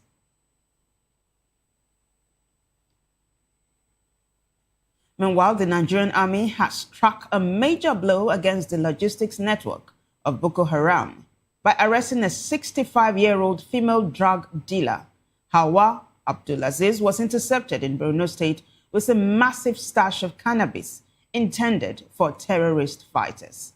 Military officials say Hawa acted as a key conduit, sourcing illicit drugs all the way from Taraba State to fuel insurgent activities in several communities. During the bust, troops recovered 14 compressed blocks of cannabis, weighing roughly 30 kilograms. This arrest is part of the ongoing Operation Desert Sanity, which focuses on choking out the supply lines that keep these criminal groups running. Investigators are now working to dismantle the rest of her trafficking ring to ensure these substances don't reach the front lines. Operation Hardin Kai remains firm that they will continue to squeeze the resources and freedom of these criminal networks. They say that by cutting off the drug supply, they are directly reducing the violence and instability across the Northeast.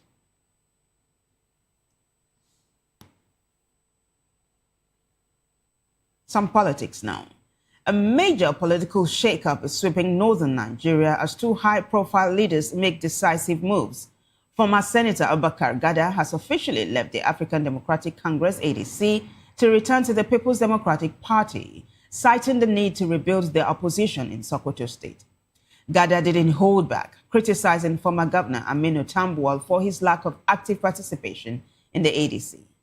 The former senator says leadership requires responsibility, and the absence of key allies made his stay politically untenable. Meanwhile, Kano State is witnessing its own political earthquake. Governor Abba Kabir Yusuf has resigned from the new Nigeria People's Party and NNPP and is set to formally rejoin the All Progressives Congress tomorrow. He'll register alongside lawmakers and local government chairmen, effectively consolidating APC's hold in the state.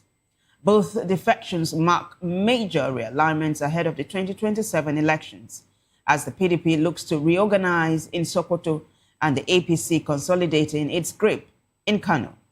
The stage is being set for a very different political landscape as we head toward the 2027 polls. And now, Minister of Art, Culture and Creative Economy, Hannatu Musawa, is sounding a strategic alarm for the ruling APC ahead of the 2027 elections. Speaking on the Micon show, Musawa warned that President Bola Tinubu must retain a northern Muslim running mate to secure the core North's massive voting bloc.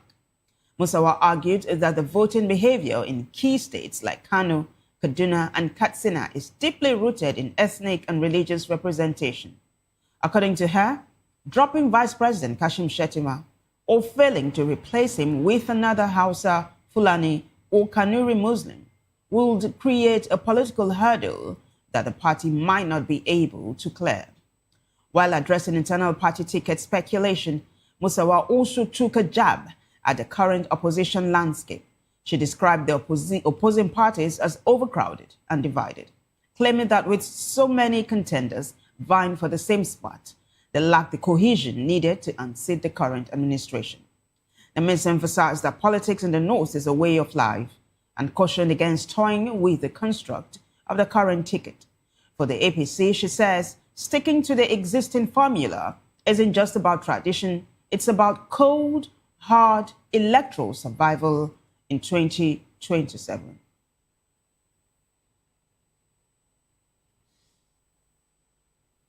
And away from politics now, a massive industrial fire has stormed through Paco Enterprises in Alabasuru, triggering hours of terrifying explosions near Mile 2. The blaze, which ignited Saturday evening, swallowed a 15,000 square meter chemical storage facility and sent shockwaves through the local community. Emergency teams from LASEMA and both state and federal fire services fought the flames from multiple angles to keep the disaster from spreading. Responders even had to get a boost from private water tankers and the Lacasera company just to keep their hoses running through the night. While no lives were lost, the structural damage is staggering, with property worth millions of naira reduced to ash and rubble. Preliminary reports are pointing toward poor ventilation and a high volume of volatile chemicals as the main reasons the fire spiraled out of control so quickly. This wasn't the only place where this incident has occurred.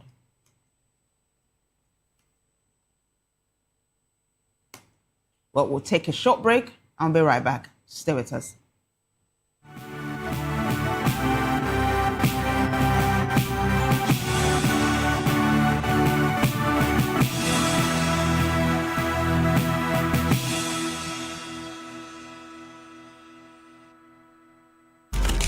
In a world where power shifts with every headline. In a nation full of questions.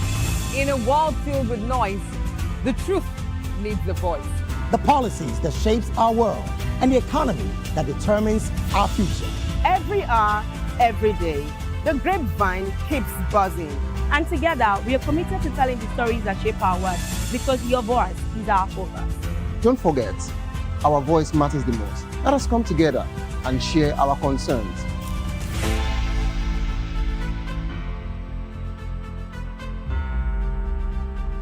Mr. Ofamiloni, and here's to Vop TV. Keep watching, stay tuned, do not touch that dial. Arara, my name is Made Kuti, and you're watching Vop TV. Keep watching. Welcome, my name is Zika Davis. Distinguished ladies and gentlemen, boys, viewers, everybody, boys and girls.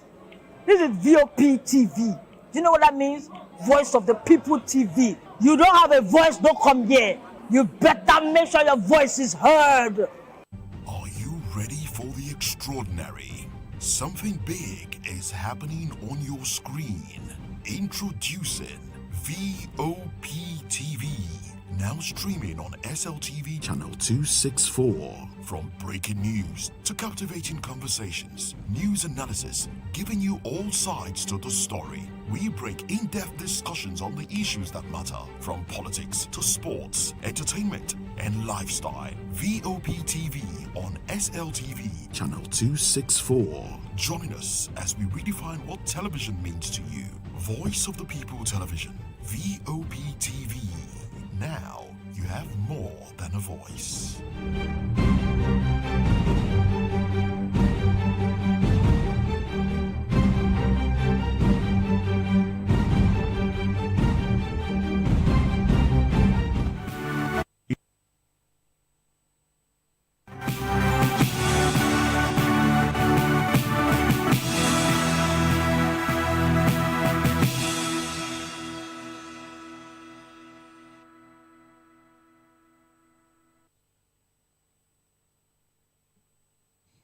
Welcome back, everyone. Now, outrage is spreading after the Supreme Court ruled that Lagos State abandoned its appeal in the murder case of pro-democracy activist Kudirat Abiola. The decision has effectively closed the door on further prosecution of her accused killers. The court found that the state failed to take any legal steps for 9 years, despite being granted time to challenge an earlier acquittal. The justice described the inaction as inexcusable and a clear case of an appeal left to die. Kudirat Abiola was assassinated in 1996 at the height of protests against the annulled June 12th election. Her killing became a powerful symbol of the struggle against military rule and the fight for democracy in Nigeria. Family members, lawyers, and rights groups are now demanding answers from the Lagos State government. They say justice has been denied and are calling for accountability over how such a landmark case was allowed to fade away.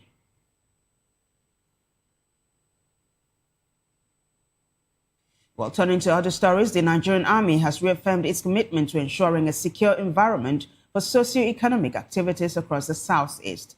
Major General Oluremi Fadairu, GOC 82 Division, made the assurance at the Abakpa Military Cantonment Parade Ground in Enugu during the 2025 West Africa social activities. Fadairu commended the resilience and operational successes of his troops, urging them to maintain high standards as they discharge their duties. He said the annual West African Social Activities event promotes unity, cohesion, and cultural understanding among military formations. Tracing the tradition back to the West African Frontier Force era, he noted that communal activities like music, sports, and storytelling helped build trust among early soldiers. Fadaro emphasized that these values remain central to the Nigerian Army's culture today. On behalf of Governor Peter Amba, Deputy Governor Ifeanyi Osai praised the military for protecting lives and property.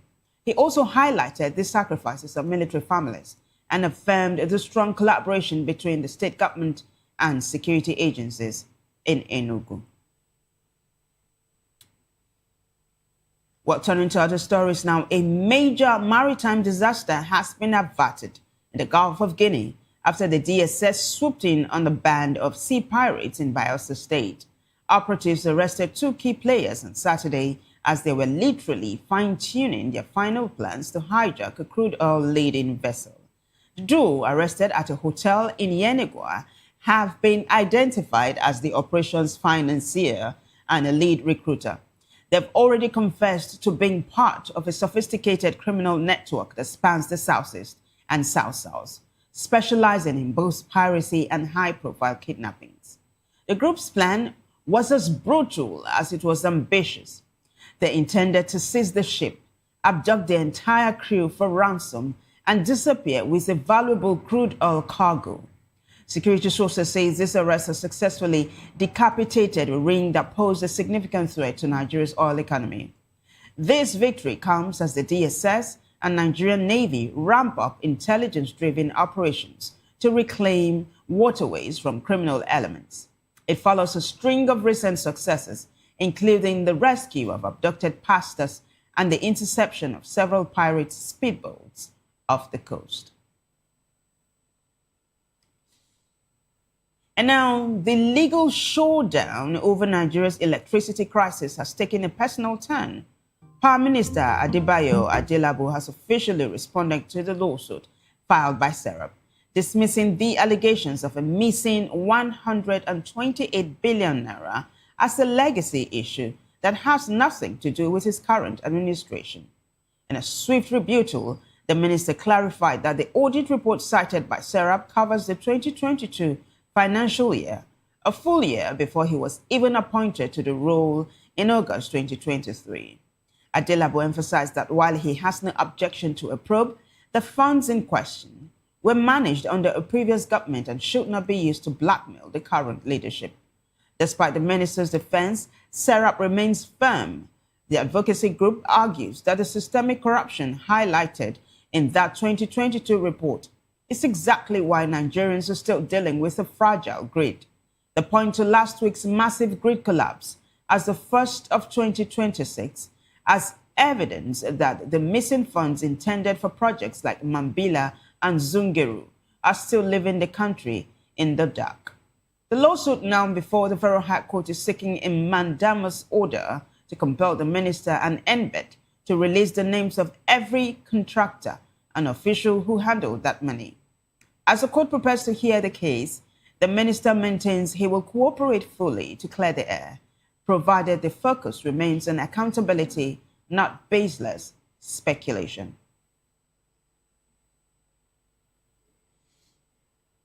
Well, it's time for another short break. We'll be right back. Stay with us.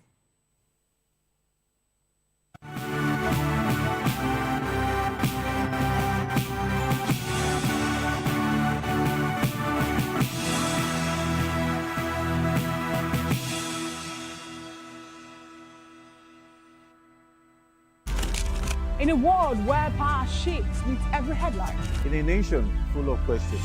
In a world filled with noise, the truth needs a voice. The policies that shapes our world and the economy that determines our future. Every hour, every day, the grapevine keeps buzzing. And together, we are committed to telling the stories that shape our world because your voice is our focus. Don't forget, our voice matters the most. Let us come together and share our concerns.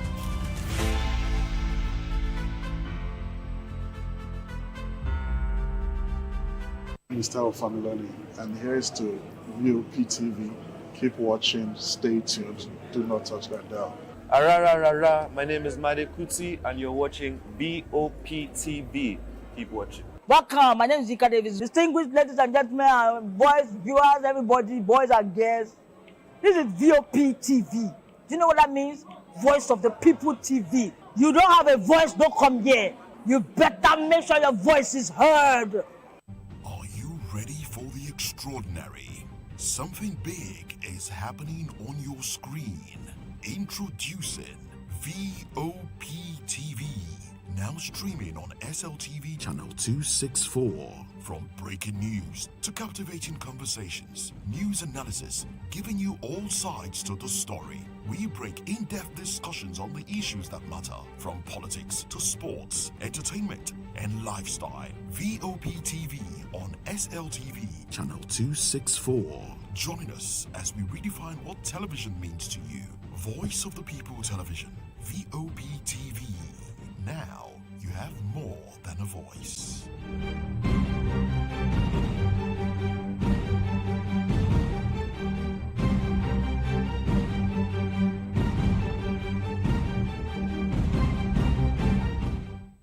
In a world where truth is the ultimate power and opinions scream the loudest, it's time to wade through the noise.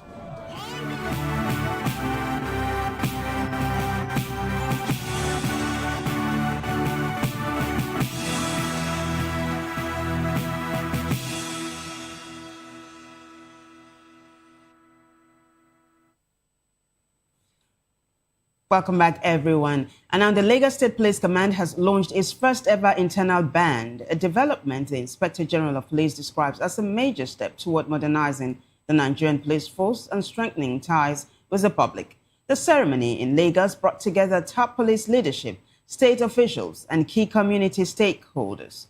Our correspondent has this report.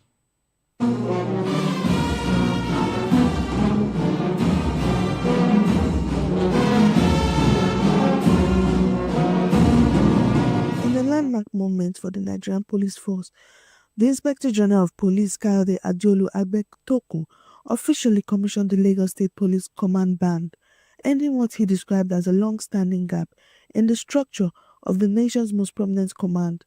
The event drew members of the Lagos State Executive Council, royal fathers, traditional rulers, captains of industry, security chiefs, head of sister agencies, and members of the Police Officers' Wives Association. For years, official ceremonies in Lagos relied on the force headquarters band. With the launch of its own ensemble, and the command now gains a distinct ceremonial and representation identity.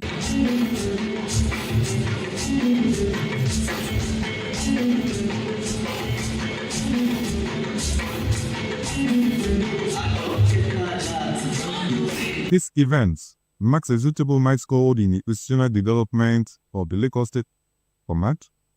For the first time since its establishment, this command now possesses a band of its own, purpose-built to serve its ceremonial, official, and representational functions.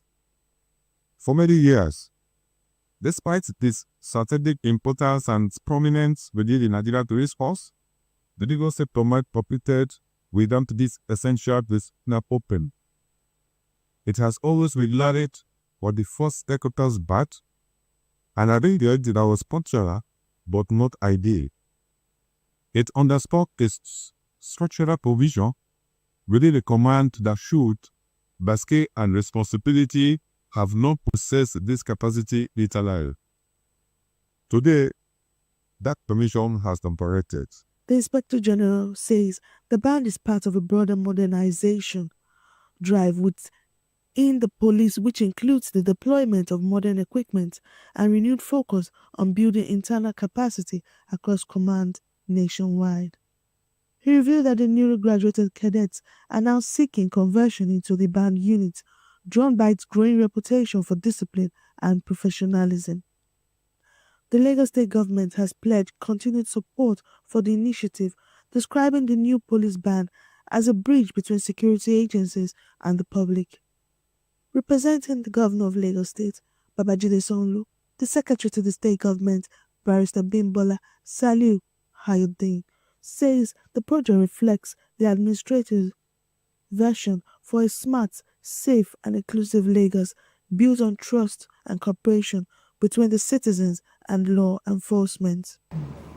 When this band performs in public spaces, at schools, community events, student ceremonies, and civic celebrations, it will create moments of connection.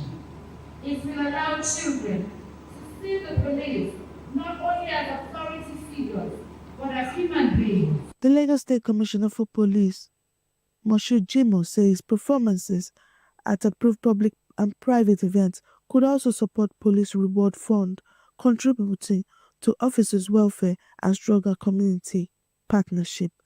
At the ceremony, the Inspector General approved the promotion of the command's police ambassador from honoring superintendent to honoring chief superintendent, recognizing the role of cultural ambassadors in shaping the public image of the force. Hi, I'm Monica Ogola, reporting for Vop TV.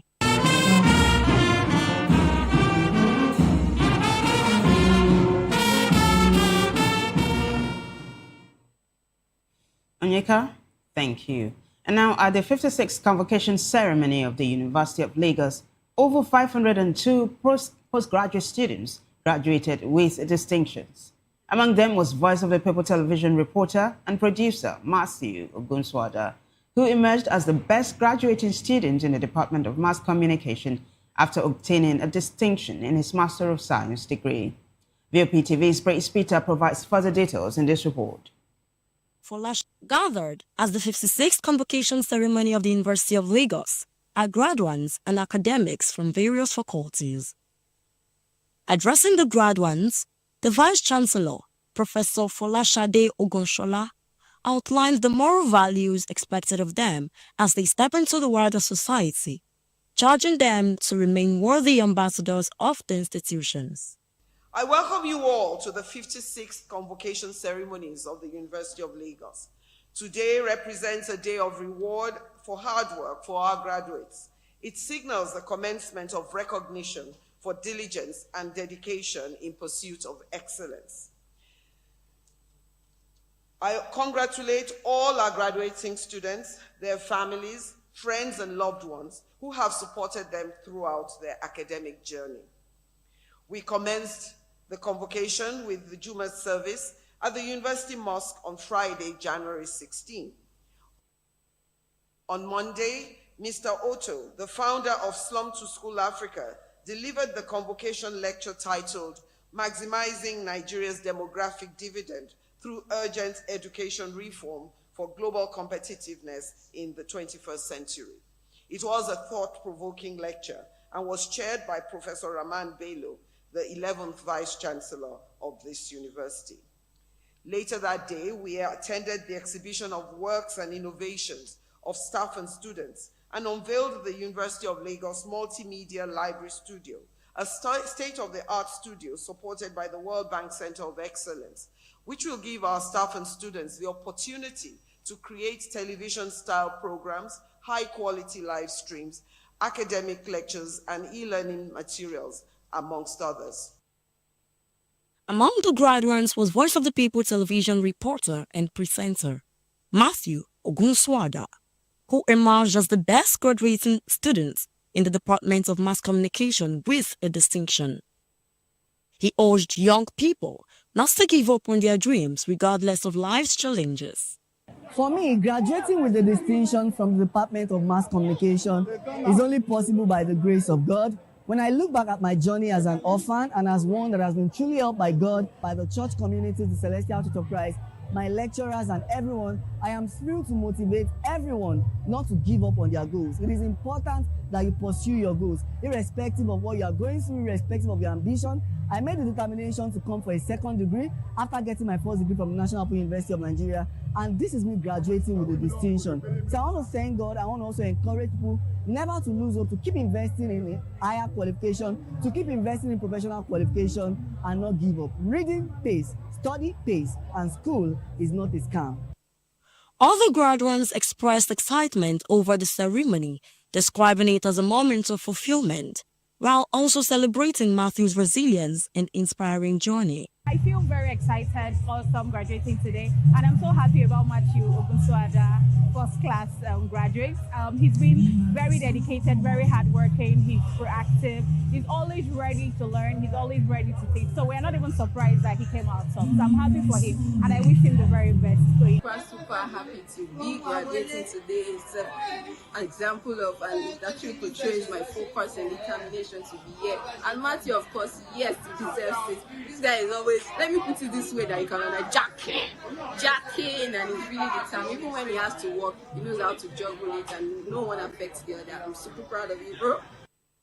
Beyond the academic honors and celebration lies a powerful message of resilience, perseverance, and hope. That with faith, determination, and hard work, dreams shall remain valid.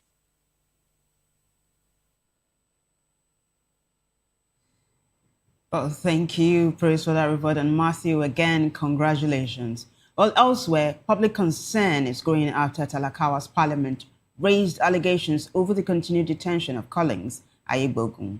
He was arrested in Ekpoma, Esun West, a local government area of Edo State, during an anti-kidnapping protest. The group claims Ayegbogun, who was arrested with other protesters, remain in police custody without formal charges, in violation of his human rights and due process. Our correspondent, Rhoda Johnny, has details. In Ekpoma, Talakawa's parliament has raised concerns over the continued detention of Honorable Collins Ayegbogun, alleging a violation of human rights and due process. The group made the claim during a press engagement on January 23, 2026. Ayegbogun was arrested in Ekpoma, Esan West local government area of Edo State, following an anti-kidnapping protest, while several others arrested during the protest were released. He remains in police custody without formal charges. The group alleged that the detention is politically motivated and accused authorities of linking Ayegbogun to the protest without evidence. It is morally reprehensible and legally wrong that to date, Honorable Collins Ayegbogun is still suffocating in the odoriferous cells of the police. It must be noted that Senator Modo Bevolo, the executive governor of Edo State, had previously stated pronto that the Ekpoma protest was vigorously sponsored by unnamed Russian-based Nigerian and some Edo people living abroad. It is very, very worrisome that Collins Ayegbogun is still kept incommunicado by the police on the order of the governor of Edo State, Senator Modo Bevolo, contrary to the rule of law, calling for the immediate and unconditional release of Honorable Collins Ayegbogun from police custody as he didn't commit any crime. No to law. We from the civil society angle, it is protest that is the only tool that we know and have to confronting the government and telling truth to power. They didn't go into the street bearing arms like they alleged the students, and the students were arrested with Honorable Collins Ayegbogun, and those were left free to go. Why did they hold only Collins Ayegbogun till this present day? Why are they not letting him go? Holding him in penitentiary or in incarceration is against his fundamental human right. Talakawa's parliament called on Governor Monday Okpebholo and the Nigerian police force to ensure his immediate and unconditional release, warning that continued detention could undermine public confidence in democratic institutions. Brother Johnny, Vop TV News. Rhoda, thank you. Well, we'll take another break, and when we come back, a world report, business, sports, as well as entertainment stories. Stay with us.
Welcome back, everyone. On the foreign scene now, the World Health Organization, WHO, has expressed regrets over the United States' decision to withdraw from the global health body, warning that the move could make both the U.S. and the world less safe. The organization described the United States as a founding member that has played a major role in key public health achievements, including the eradication of smallpox. WHO said the issue will be considered at the Executive Board meeting in February and at the World Health Assembly in May. It added that discussions will focus on the implications of the U.S. notification for global health partnerships and international cooperation. The organization rejected claims that it mishandled the COVID-19 pandemic, saying it acted quickly and shared information transparently with member states. WHO maintained, that it advised countries based on the best available scientific evidence while respecting national decision-making.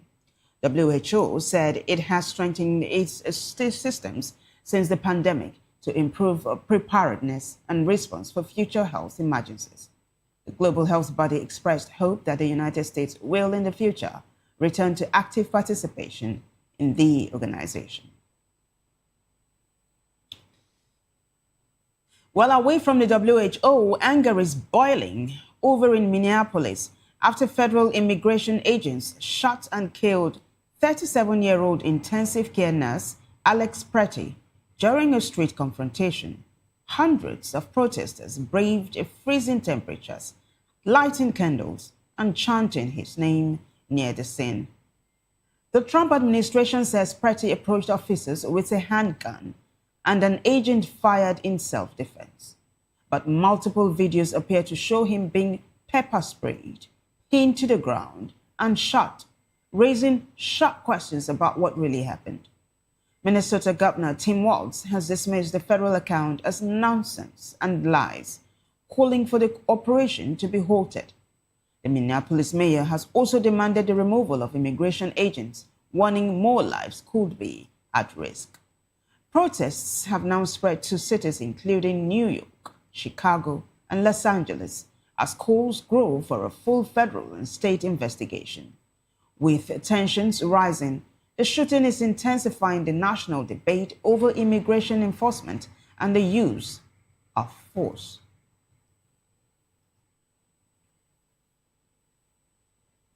Well, may Pretty's soul rest in peace. And now more than 200 million Americans are preparing for what officials describe as an extremely dangerous winter storm. Heavy snow, freezing rain, and life-threatening cold are expected to stretch from the plains to the northeast. The National Weather Service warns that sub-zero temperatures and brutal wind chills could trigger cases of frostbite and hypothermia. Cities including New York, Washington, D.C., and Boston are likely to see heavy snowfall and severe travel disruption. Governors in at least 16 states have declared states of emergency, mobilizing National Guard units and emergency services. Airlines are already canceling thousands of flights as road and rail authorities urge people to stay home. Officials say power outages remain a risk, even as utility companies promise stronger preparedness than in past storms. Meteorologists warn the bitter cold could linger well into next week, keeping millions on high alert.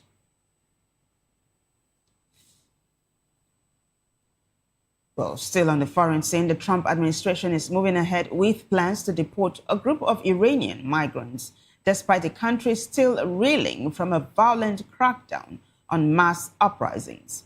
According to an Iranian-American NGO, these flights mark the first forced removals since the January protests that left thousands dead.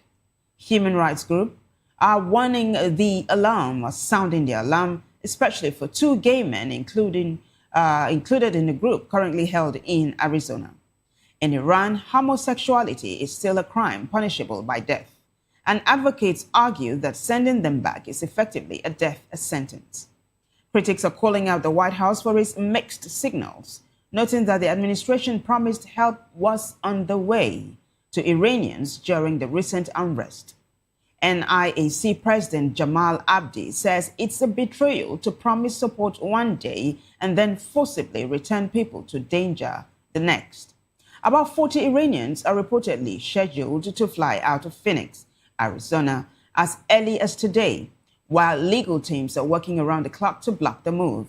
The Department of Homeland Security has yet to issue an official comment on the pending flights.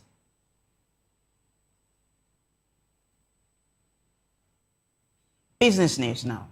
So if you've been dodging or dodging your taxes in Lagos, it's time to pay up before your own bank hands over the cash. The LIRS just announced they are using power of substitution to grab unpaid funds directly from third parties. This isn't just about your employer anymore. The government can now go through your tenants, your debtors, and even your business partners. Under a 2025 law, anyone holding money on your behalf could be legally forced to wire it straight to the tax office. Banks are already on high alert and must remit these funds immediately or face heavy penalties themselves. If a financial institution gets a notice with your name on it, they are required to skip the pleasantries and settle your debt. The agency is warning that ignoring these directives is a serious offense that could lead to full-blown prosecution. You've got a 30-day window to object to any assessment, but otherwise the state is making sure no stone or wallet is left unturned.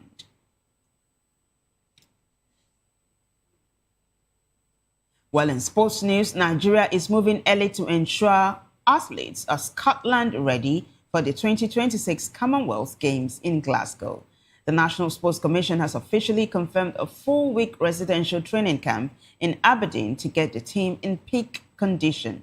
Director General Bukola Olopade says the goal is to eliminate travel fatigue and the last-minute chaos that has plagued previous outings. By setting up camp in the host country a full month before the opening ceremony, athletes can settle into the local climate and time zone. With only 10 sports on the roster this year, the competition will be tighter and more intense than ever. The Commission is working closely with the Elite Podium Board to make sure every day in the Aberdeen camp is spent on technical refinement and team bonding. The games are set to kick off on the 23rd of July, and the NSC is betting that this structured, professional approach will lead to more podium finishes. For Team for Nigeria, the road to Glasgow glory now officially runs through the north of Scotland.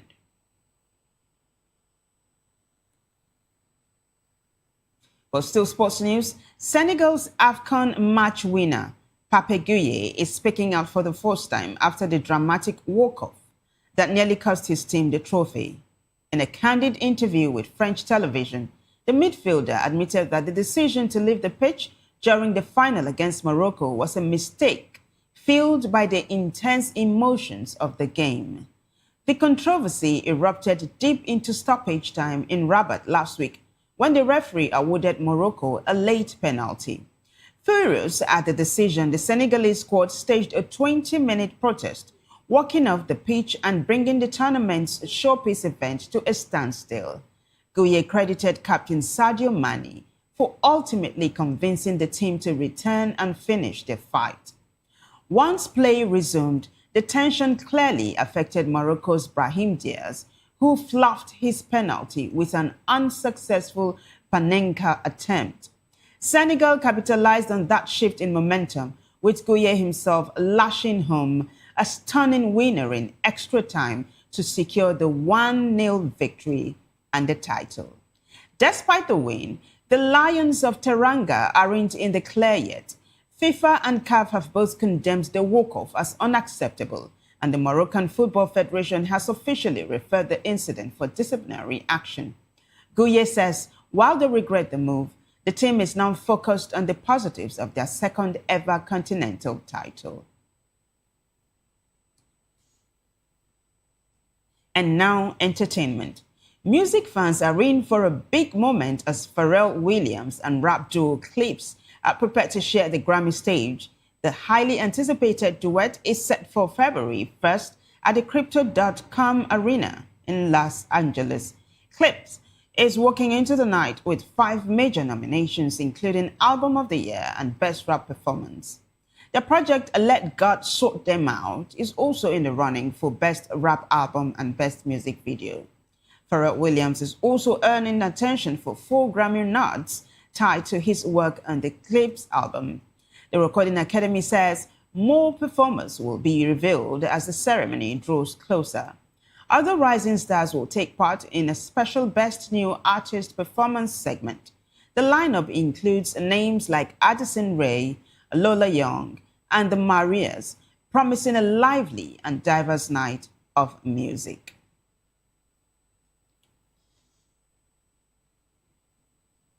Still entertainment, a businessman, Olakunle Churchill, is praising his ex-wife, actress Tonto Dike, following a public reconciliation between the former couple. He described her as an amazing mother and thanked God for restoring peace in their relationship. Churchill revealed that he recently received a call from their son, King Andre, for the first time in years. He said hearing his son call him daddy was a deeply emotional moment and a reminder of faith and healing. He also acknowledged what he called Dike's personal growth and the calm way their long-running feud was resolved. According to him, both parents are now focused on raising their son with love, care, and mutual respect. The development follows Dike's own reflection on their decade-long split, where she credited God for bringing them back to a place of understanding. Fans and followers are now watching closely as the pair begin this new chapter of co-parenting.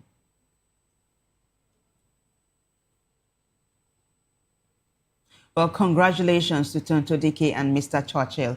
On that note, we wrap it up on News Hour, but before we go, a quick look at the headlines.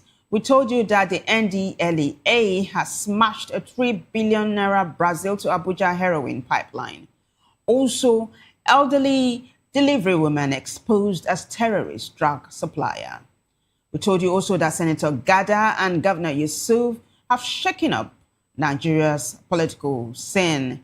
Also, Musawa warns APC against altering Tinubu Shetima ticket. Lagos is facing a national reckoning over long-abandoned appeal. We also told you that Lagos Police has launched a state command ban to boost community engagement. On the foreign scene, WHO warns U.S. exit could hurt global health. And business, Lagos turns third parties into tax enforcers.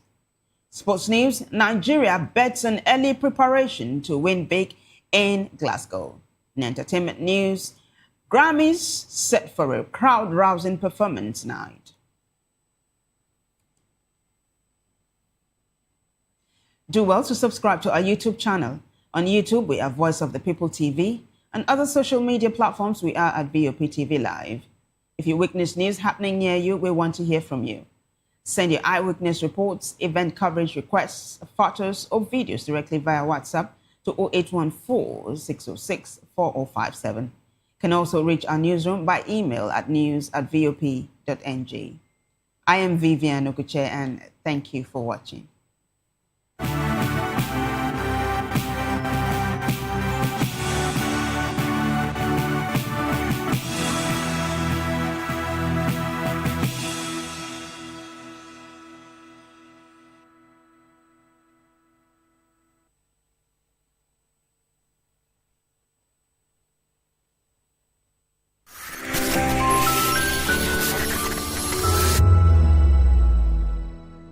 Behind every broken desk lies a broken promise. Education shapes the nations, but who is asking the right questions? Introducing Edu Dialogue, the show that goes beyond the surface, exposes the cracks, the corruption, and the silence in Nigeria's education system. Edu Dialogue, Saturdays, 3 p.m., only on Vop TV. We break the biggest stories, from missing funds to policy failures. We ask the tough questions and demand real answers. Edu Dialogue, this Saturday, 3 p.m. on Voice of the People Television. The red carpets, awards, the razzmatazz, music, fashion, interviews, and more. Spotlight on Voice of the People Television. Let's feed you with all the juicy stories in the global entertainment space, bringing you the glitz and glamour as they hot. Stay tuned to Spotlight, 1 p.m. Monday to Friday. Spotlight on Vop TV. Entertainment like never before.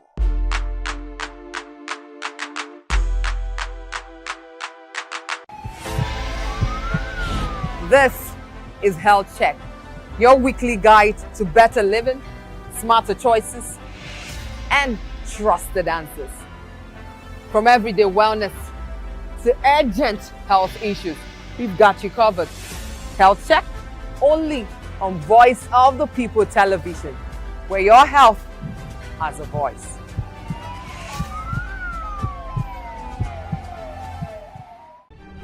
In a world where power shifts with every headlines, news breaks and events happens, we bring you unbiased and explicit information on politics, economy, and state of the nation. We break down the chaos. Facts, not fluff. Truth, not spin. We discuss not just politics, but a glimpse into the future. Voice of the People Television. Now you have more than a voice. When I first heard VOP, I thought they were talking about me because I'm a voiceover personality. But no, this is Voice of the People TV, and you are riveted forever because this is the place to be. Yo guys, your boy Chella. Shout out to VOP TV. I love you guys. Salut, salut tout le monde. Suspect 95. Là, on est sur VOP TV. On passe un bon temps. J'espère que vous kiffez. On est au Afrima. On est ensemble. VOP TV. Don't see me like a fool because I don't do giddy giddy giddy. VOP, you don't know Stoneware from Ghana representing live and living color. Yeah, Beam Nation President. Outside with it. Bless up. Hello, this is Milo from Ivory Coast. Keep watch Voice of the People TV. Regardez la voix du peuple, la télévision de la voix du peuple. Que Dieu vous bénisse. À très bientôt. Love you so much. Hi guys, what's up? This is Gaze Baba. I am watching VOP TV. Usually you be told to not touch the dial, but I tell you to touch the dial and increase the volume. You're like, keep it locked. It's Afro Gospel. Thank you. Hello, my name is Shego Aronzo. You're watching VOP. Don't change the dial. My Joe, fine girl. My Joe, fine babe. Yes, don't touch the dial. This is me, Dr. Adiwala Iba. Keep watching VOP TV.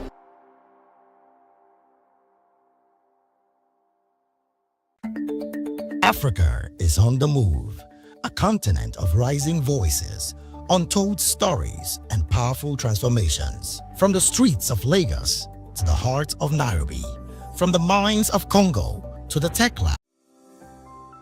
VOP TV. Now, you have more than a voice. To know the happenings in the maritime sector, join us on the program Maritime Frontiers on VOP TV as we discuss key areas in the maritime sector, from aquaculture, maritime transportation, maritime labor regulation, oil and gas exploration, ferry and passenger insurance, marine pollution and prevention, port operations, and lots more. Maritime Frontiers, exploring Nigeria's blue economy. The red carpets, awards, the razzmatazz, music, fashion, interviews, and more. Spotlight on Voice of the People Television. Let's feed you with all the juicy stories in the global entertainment space, bringing you the glitz and glamour as they hot. Stay tuned to Spotlight, 1 p.m. Monday to Friday. Spotlight on VOP TV. Entertainment like never before.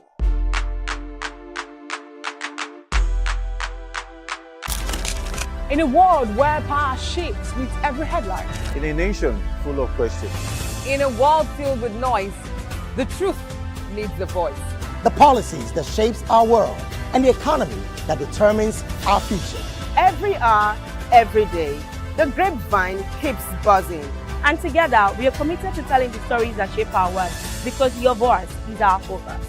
Don't forget, our voice matters the most. Let us come together and share our concerns.